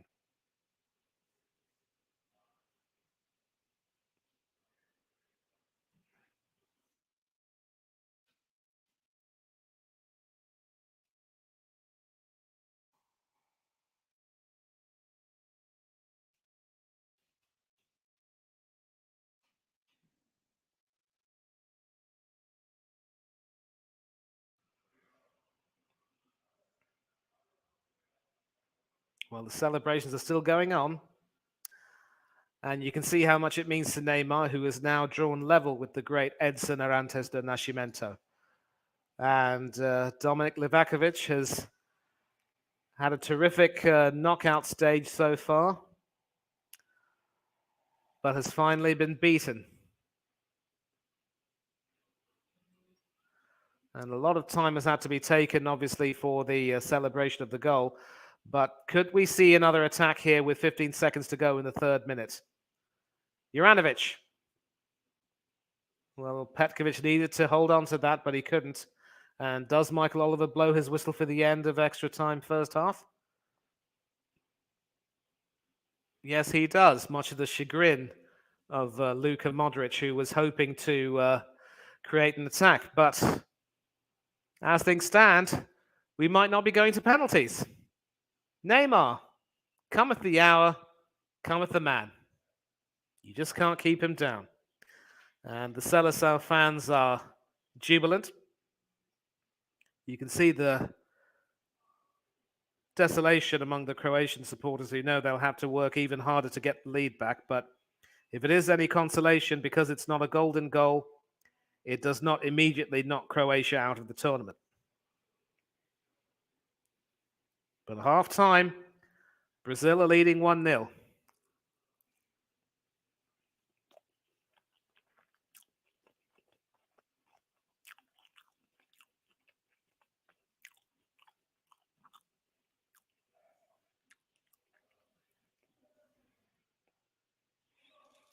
Well, it's a sea of yellow and green at the moment, and the camera's panning to a lot more saddened Croatia fans who know that their dream could be slipping away from them. And I want to check and see if Alexandro was eventually brought on. I don't think he was.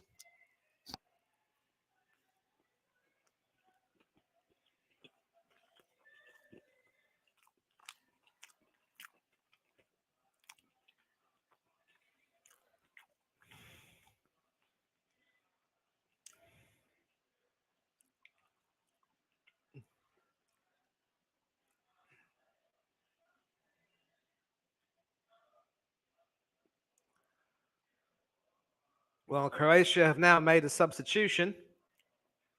Mateo Kovacic has come off, and Lovro Maia has come on. And Tite once again telling his team to just take it easy and calm down. But confirmation that Alexandro has not been brought on, at least not yet.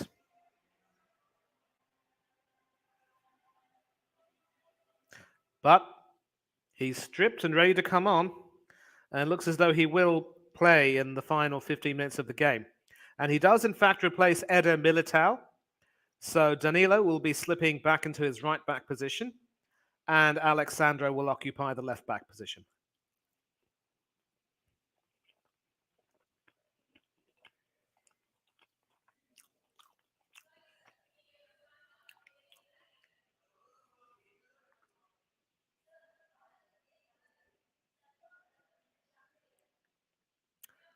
So once again, another reminder, if there are any of you who would like to come on near the end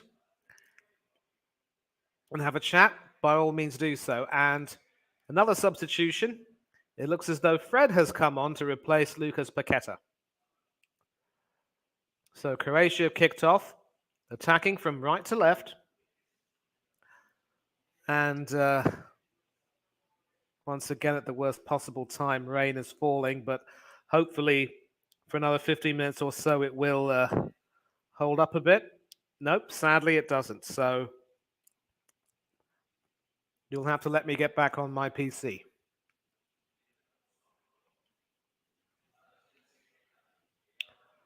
Not yet, as it turns out. We're back with the signal. Maya, the substitute, who's just come on, up against Rodrigo. And Michael Oliver awards a free kick to Croatia.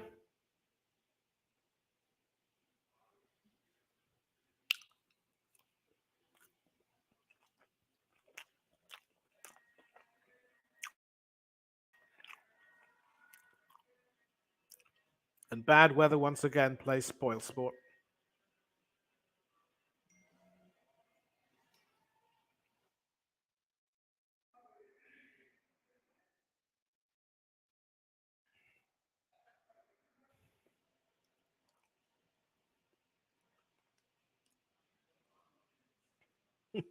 Not for long. We're back on TV.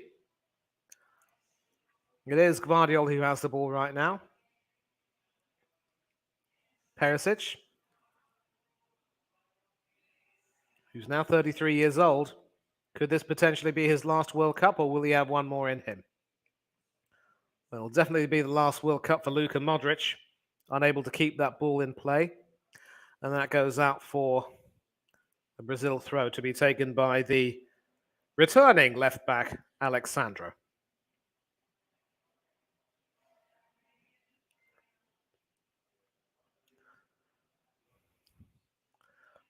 That finds the Croatian head, and Maya's able to win that quite well.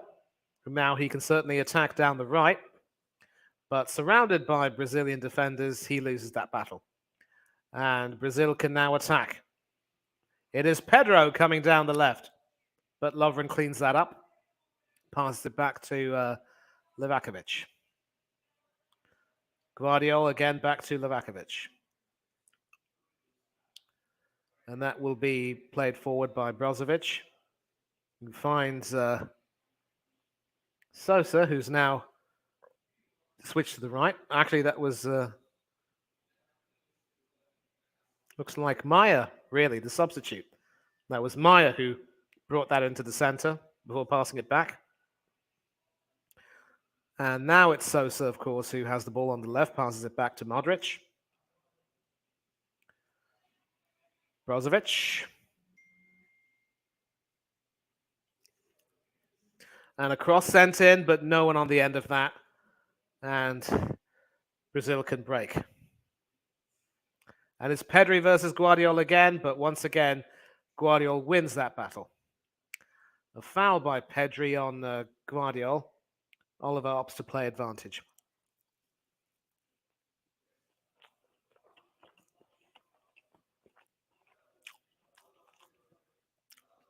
Modric, Sosa,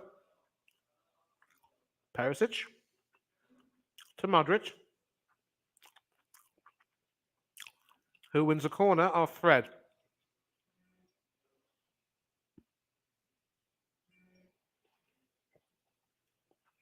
Well, Modric isn't stopping. He knows that his World Cup dream could be over in about 11 minutes, but he's still fighting hard.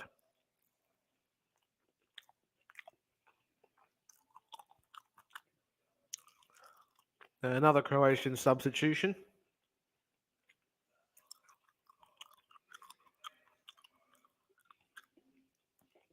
It'll be the number 17, Ante Budimir, to replace Borna Sosa. Sosa's had an okay game, but obviously being caught out for that goal. Modric to Maya, to Brozovic, back to Maya, to Brozovic, to Modric now. Brozovic again, sending it forward to Maya, who can certainly cross it. Finds Petkovic in the penalty area. But that is dealt with well enough, and Neymar can control that.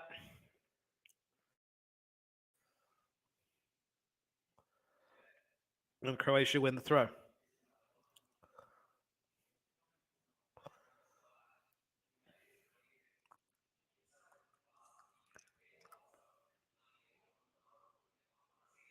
Modric now. Gvardiol. Back to Modric. Trying to send it forward. And that wasn't a bad cross because it almost found his teammate lurking there, but once again dealt with. But Croatia going to attack Lovren again. And a foul in the penalty area.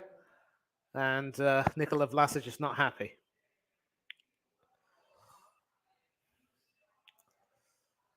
So, Ante Budimir obviously trying to make himself useful, but really only succeeding in fouling the Brazil captain, Thiago Silva.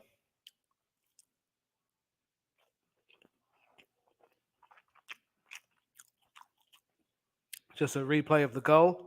Very quick work between the attackers. And you can see how much it means to the fans.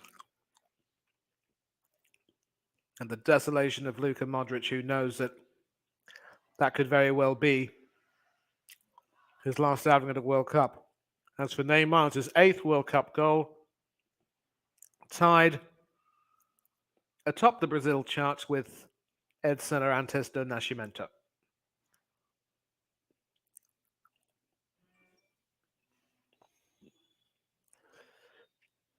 Well, 8 minutes left, and I know that Chelsea fan and Hannah are eager for Brazil to win. I'll change this ridiculous ticker.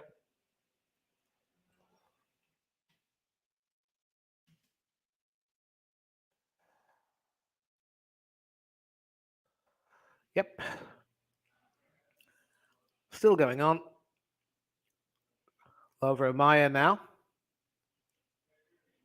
Laying it back for Brozovic, I think. Modric now. Perisic down the left. Up against... well,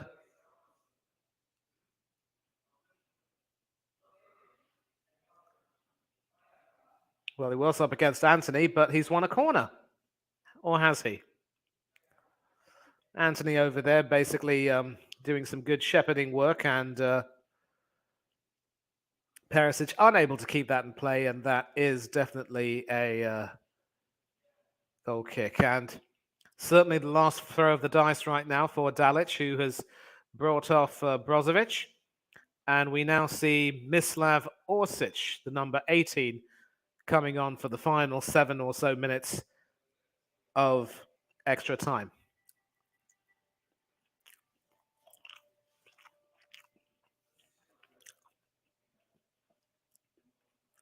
So far in these knockout stages, we've seen 2 penalty shootout wins. Will we see the first extra time win, or will we have a third penalty shootout? Lovro Maya there conceding a corner.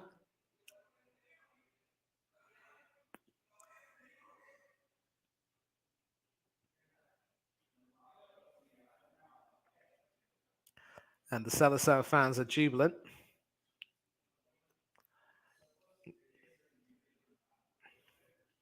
Short corner taken by Anthony all the way to Neymar, who will try and waste time with that.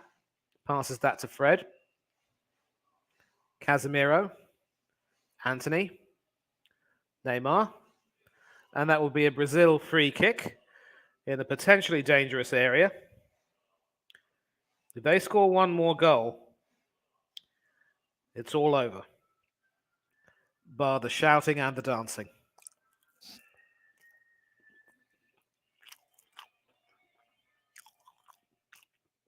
Zlatko Dalic has managed his team magnificently throughout this campaign.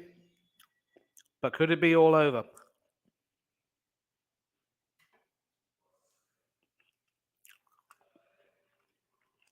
Some head tennis going on right now.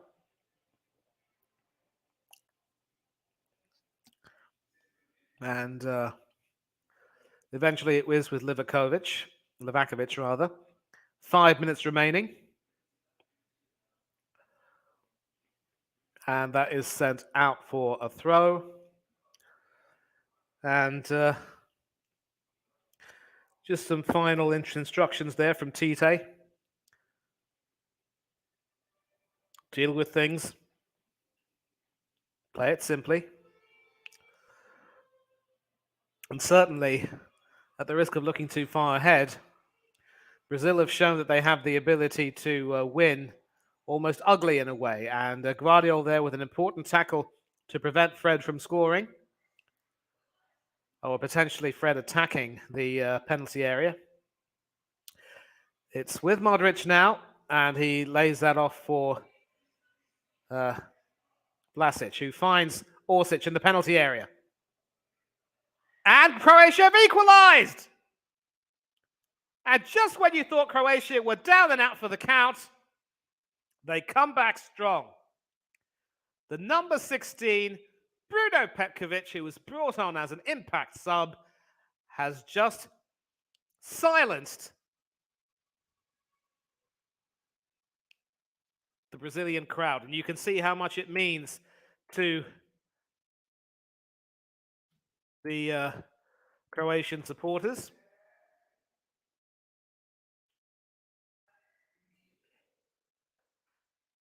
All started from Modric winning the ball in the middle of the field.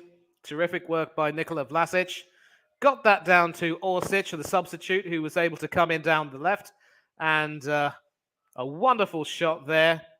And it was, in fact, the number 16, Petkovic. Might have taken the deflection, and certainly Alisson looked to be unsighted for that goal. But, yep, it was a deflection off, I believe it was Marquinhos there. That deflection off his knee sort of took it past Alisson Becker. And just when you thought that Croatia would be down and out, they come back at you. So, some late drama. This could go to penalties. 1-1, game on. And what do Brazil do from here?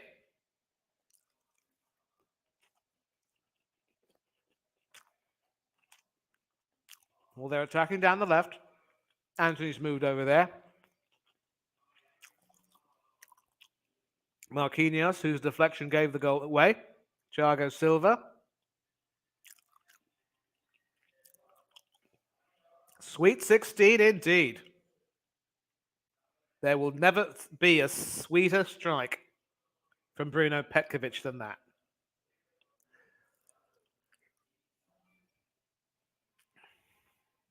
Well, Petkovic has also gotten into the book for, obviously, for ripping off his shirt as part of the celebrations.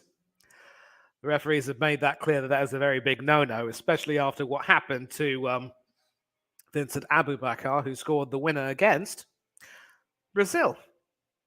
1.5 minutes left. The Croatians are jubilant. The Seleção fans have been silenced. The wait goes on.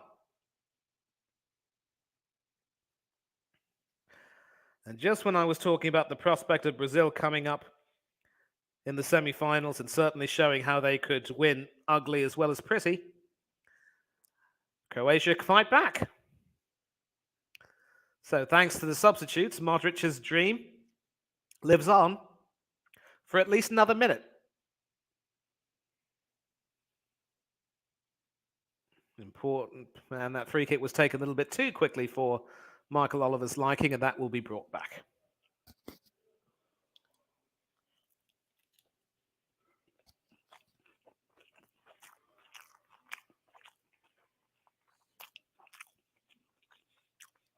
Maya. Juranovic. Maya. Modric. Maya again.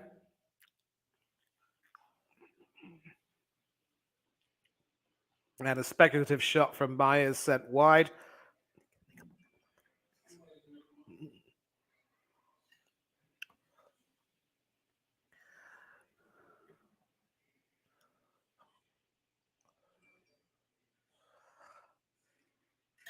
And to add to the drama, there will now be 2 minutes of added on time. Is there enough time for either side to find a winner? Croatia with another free kick.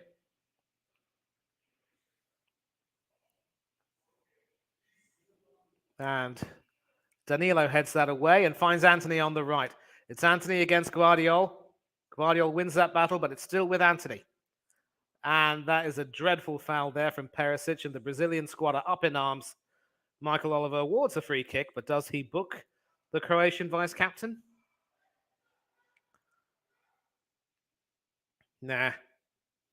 Ivan escapes with a bit of a warning, but it's all heating up here in these last few minutes/seconds.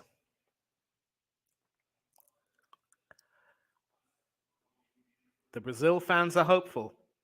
This free kick could change everything. It will be Neymar to take this kick from the right, near the right touchline. Hoping to find a man. Headed away. Marquinhos gets on the end of that. Saved once again by Livakovic, and Croatia can clear their lines. And Michael Oliver blows the whistle for a handball. And once again, Dominic Livakovic, outstanding. Outstanding.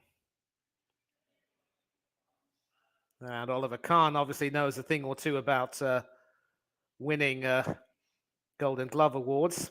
He was, of course, a Golden Glove Award winner in 2002, despite costing Germany that World Cup final when he let in Ronaldo, Luis Nazario de Lima for that first goal. Will this be the last act of a gripping game? Yes, it is. It is the last act of a gripping game. I will immediately change the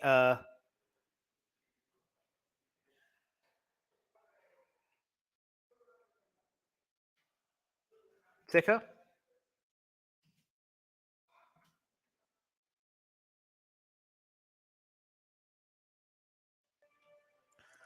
And so we go to penalties again, where there will be a winner.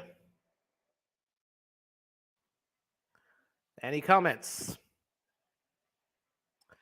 ZV Bear, hello to you, mate. Thanks a lot for joining in. You've come in at arguably the best possible time.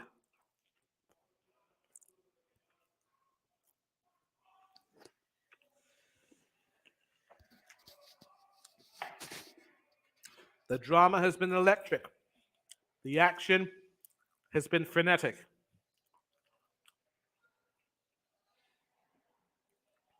As you said, penalty shootout. Once again, hello to you. Another reminder, the link is in the chat.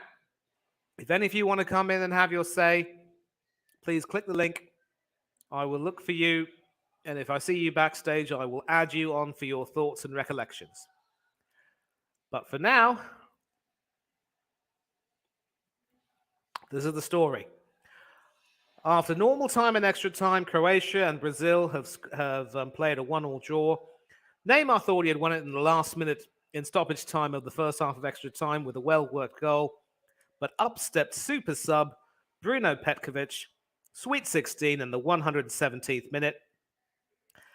And that has momentarily silenced the Seleção fans who now know that they face the prospect of potentially going out of this tournament.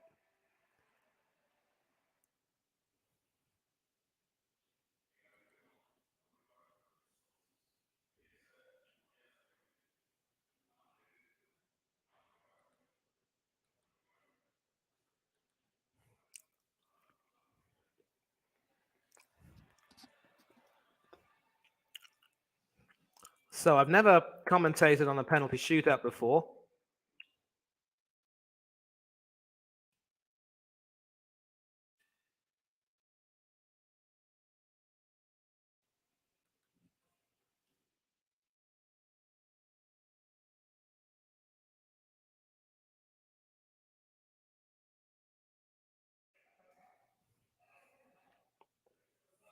And as I've said, this will be a bit of a clash right now between two goalkeepers who fancy their chances in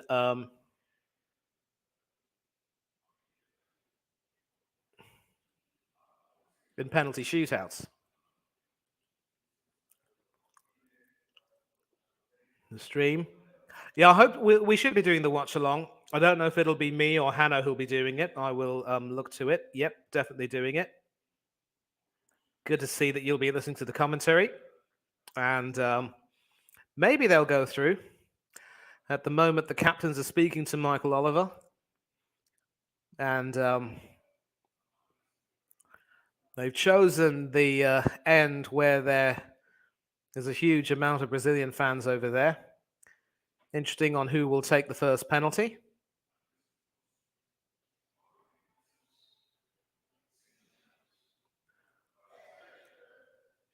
Obviously, they've chosen their end. I'm not too sure who'll be taking the first penalty, but I will make sure that I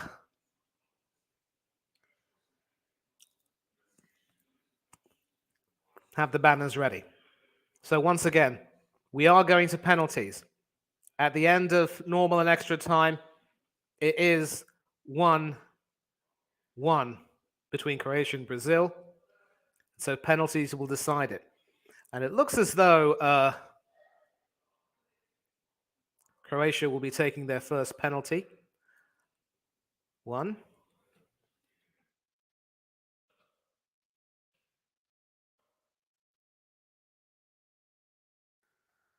So it is Nikola Vlasic who will be coming up to take it.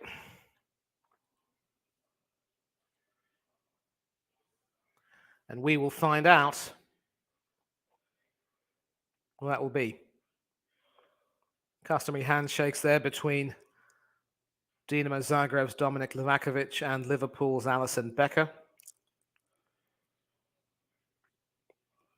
Becker, of course, is Brazil's undisputed #1, but he was benched in favor of Ederson for the latter stages of the Copa America, which Brazil lost to Argentina 1-0 in the final at the Maracanã, giving Lionel Messi his first international trophy with Argentina. Certainly been a very reliable presence between the sticks for Brazil, but now his first duty is to try and keep out Nikola Vlasic's penalty. Vlasic, of course, came on as a substitute, provided some impetus in the midfield, and was certainly instrumental in that equalizing goal. Can he beat Alisson Becker? Stepping up, and he scores.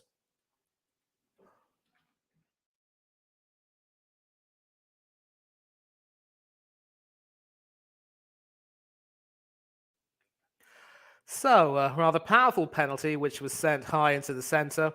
Alisson committing to diving to his right, and that will be the first penalty done. So it will be Rodrigo to take this second penalty. And he is, of course, up against Croatia's hero, Dominik Livakovic. Right-footed. A winding run-up. And Livakovic saves it!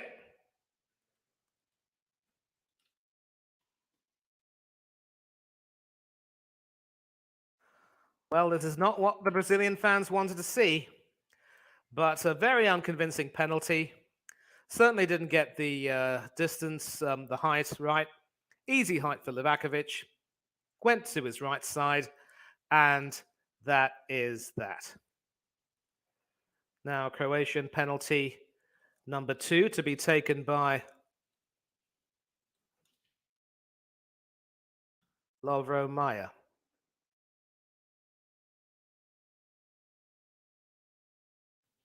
Now, the Croatian fans are expectant. This will be a left-footed penalty. Down the middle again, but once again, Alisson dives to his right. And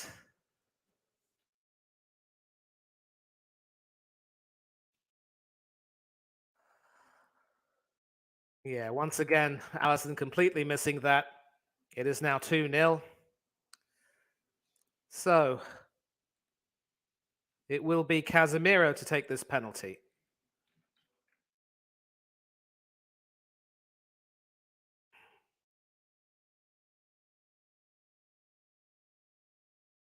Casemiro against Livakovic.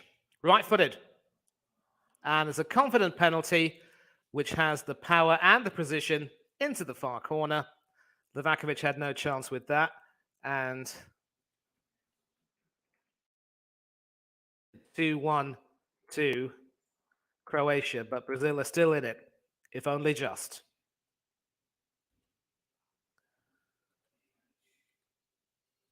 Now, the Croatian third penalty will be taken by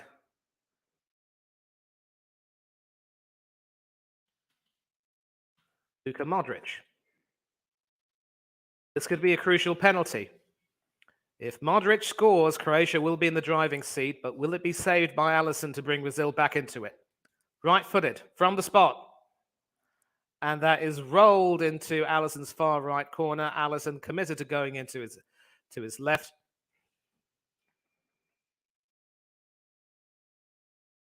(3-1) Croatia. Comfortable penalty, easy as you like, and that is easily dealt with. And so Croatia still in control, but Brazil can find a way back into this. Third penalty to be taken by Pedro. Right-footed from the spot. Can he beat Dominik Livakovic? Yes, he can. gets the goalkeeper to commit.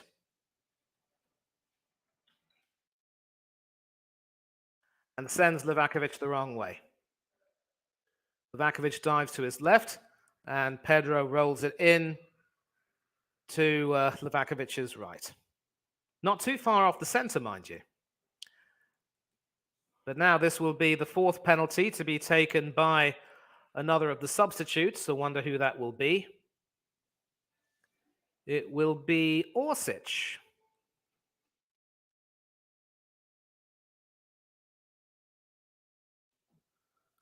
Will this be saved or scored? Right-footed from the spot. Brilliant penalty all the way to Alisson's right.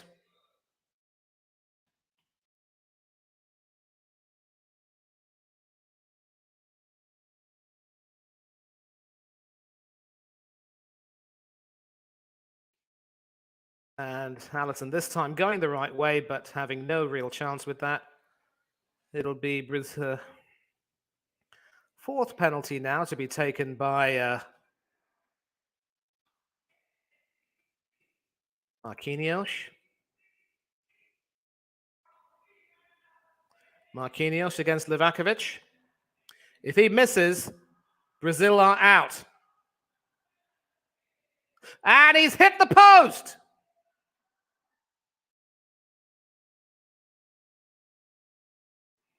He's hit the post, and with that, Brazil's World Cup campaign is over. Dominik Livakovic, once again,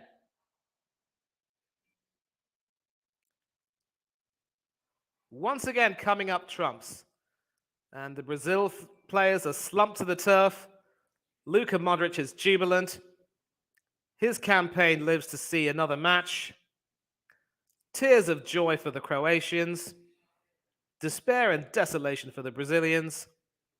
For Neymar, it was so close, but yet so far. And so,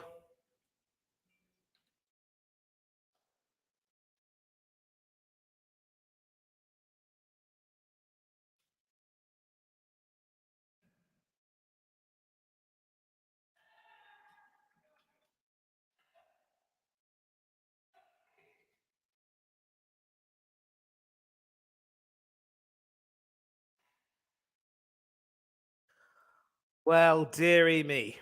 Once again, you couldn't make up the action.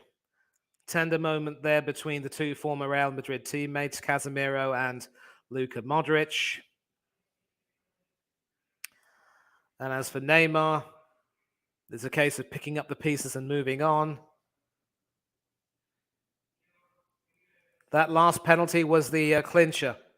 Marquinhos needed to guide that in, sent the keeper the wrong way, but could only hit the post. And you could see his reaction, sinking to the turf. He knows it was all over. But the Croatians, absolutely jubilant. Well done, Croatia. Fair play indeed. Well said, Chelsea fan. Well said indeed. And what can I say? Once again, despite all of the issues that I've had, it's been a terrific first game so far. The second game between Argentina and the Netherlands will be an absolute cracker. Obviously, Dalic had done his homework quite brilliantly and made sure that he stifled the attacking intent and ability of Brazil. But just when we thought that Croatia were down and out, up stepped the super sub. And it was Sweet 16 with a sweet strike that deflected in off Marquinhos. And in fact, it had to be Marquinhos who had missed that decisive penalty.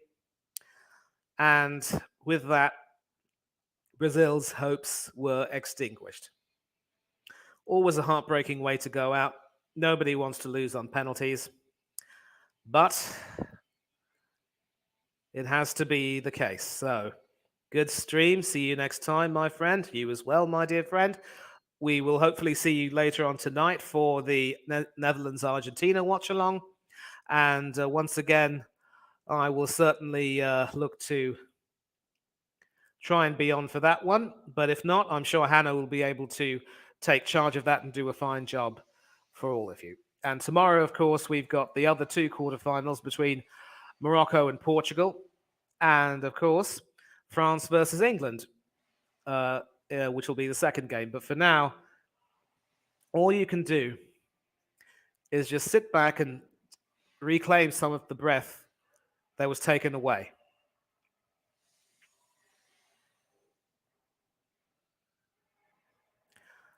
And this has been the first time I've covered a penalty shootout on this channel. I've obviously watched the other two games which went to penalty shootouts, but not as part of a watch-along. And so, boy, oh boy, was that an absolute treat. So I'll be on for the next few minutes. Obviously, I've got about 3 minutes left, so I'm just inviting you all once again to come on and have your say. But in 3 minutes, I will be, ending the stream. And here is, of course, the result. Croatia winning 4-2 on penalties. Rodrigo and Marquinhos missing their penalties.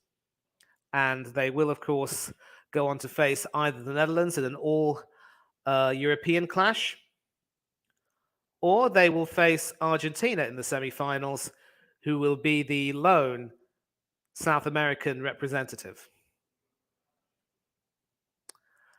And certainly, when it comes to Brazil's attacking talent, Croatia seemed to have a bit of an answer. They shut down Rafinha and Vinicius Jr. quite effectively. I was expecting Danilo to be subbed off earlier, but he ended up staying on for a bit. And of course, Alexandro came on and played his part. Probably was a little bit at fault for the Croatian equalizer in a way, but again, it's all about fine margins. It's all about fine margins, and this World Cup never ceases to amaze in terms of the quality of the football, and of course the level of drama. And that's what you get when you when you have a World Cup, really. And so much intrigue. Obviously, the Brazilian team wanted to win this match and go even further for the sake of their legend Pelé. But with Brazil out of the way, could this be another sign that Lionel Messi could end up having his day? On the basis of this game, I think Croatia will once again be studious and will try to do their homework. They're obviously going to look to try and stifle the efforts of Marcos Acuna and whoever will be playing on the right for Argentina. Nahuel Molina on the right.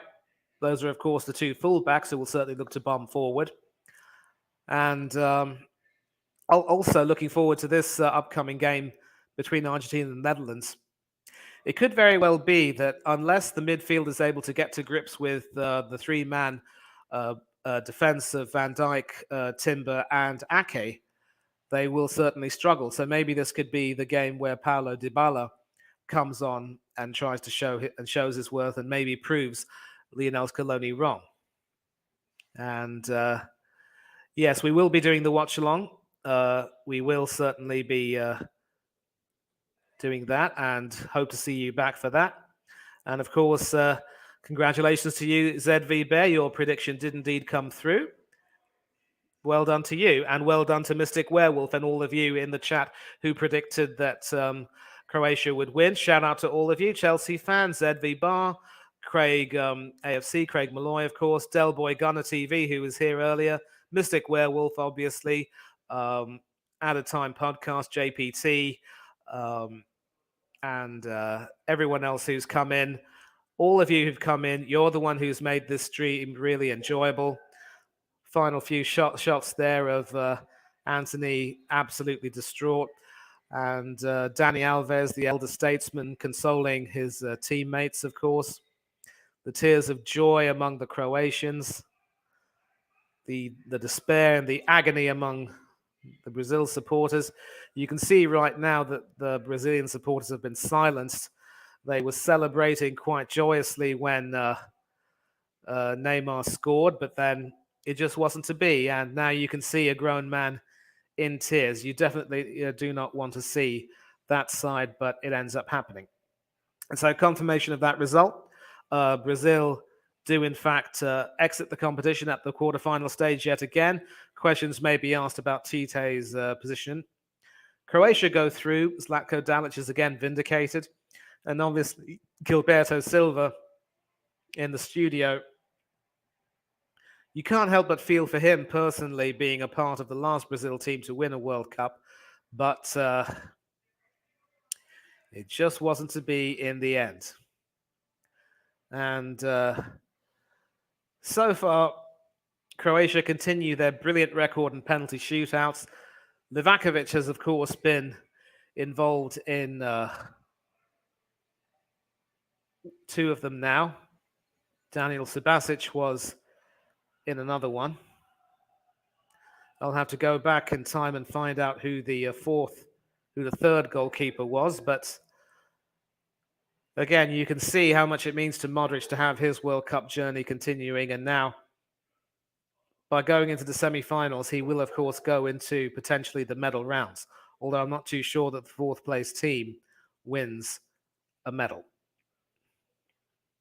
And special word for Josip Juranovic. What a brilliant game he had down at right back. Certainly bombing down that right wing, winning tackles, threading passes through. A true team performance. Not too much to separate both of these teams. It had to come to penalties. And of course, the squad gathering for an obligatory photo, if you will, to celebrate their win. Players and families all coming down. And Croatia have now tied with Germany and Argentina for the most FIFA World Cup penalty shootout wins. Argentina, of course, had 2 of those wins in Italia 90, despite, of course, having Diego Maradona grossly in decline. Final comment. Best thing about this is that Richarlison won't win the World Cup. Martinelli can certainly come back sooner than expected and hopefully play against West Ham. It could be, because obviously the decision to bring on Pedro instead of Martinelli, as pointed out by Craig Malloy earlier on, was certainly a contentious one. Certainly one which didn't seem to signal as much attacking intent as Tite would have wanted. Or maybe what he saw based on what he saw from Martinelli and Pedro, he just liked Pedro a little bit better. Seeing replays, of course, of the shootout. Turn away if you're a Brazilian fan. Rodrigo's penalty certainly set the tone. It was a poor penalty, which Livakovic saved quite easily. Alisson, diving the wrong way for the most part, couldn't get anywhere near the penalties. Brazil's other penalty takers, Casemiro and Pedro, doing a fine job. But when it came to the 4th kick from Marquinhos, which he needed to score to keep Brazil in it, he hit the post. And the reaction says it all. A lot of people were tipping Brazil to actually go on and win the World Cup, but sadly, it wasn't to be. And the Seleção once again go home in tears. Marquinhos being consoled by the elder statesman Dani Alves, who was almost certainly played his last game for Brazil. And the tears are falling from Neymar. Thiago Silva whispering a few words in his ear. Have we seen the last of the Chelsea captain now? And a sight to see. Dani Alves shepherding his younger brother off the field. Absolutely disconsolate is Neymar.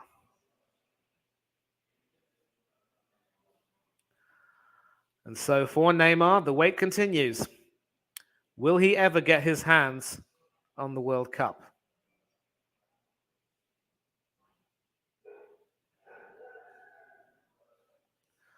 In stark contrast, the Croatians are jubilant. They're delighted. That man Petkovic made it happen. And they are through to their 3rd semi-final. Will they make it their 2nd final?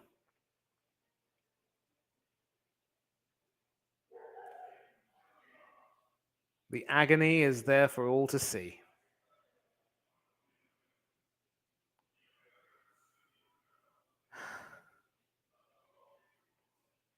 Hard to watch if you're a Brazil fan.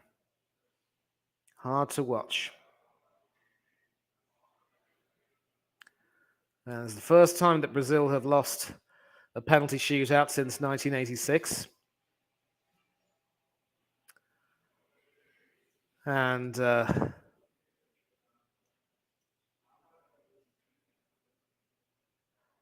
it's hard to take. It's absolutely hard to take. And I'm still trying to recover my breath, but it is what it is now. So, in exactly an hour's time, we will look forward, of course, to the Netherlands playing Argentina, which will certainly be a game for the ages. And it will be a test of Lionel Messi's wizardry against strong, resolute Dutch defense and midfield, which could definitely go forward if need be. Will we see both South American superpowers out at the quarterfinal stage? Or will Lionel Messi continue his march towards that elusive holy grail of World Cup glory? You could find out in about an hour's time over here on the Coach's Corner, as we will bring you coverage of that. I'm sure Hannah will be happy to lead that, and I will also, if possible, hope to join in. But until then, thanks a lot to all of you who have joined in. ZV Bear, thank you very much indeed for coming along. I hope to see you there. So everyone else, thanks a lot for making this stream what it has been. Take care of yourselves. Enjoy the rest of your day. Don't do anything I wouldn't do. And for now, from the Coach's Corner, this is Manny Thangadurai, and I am out.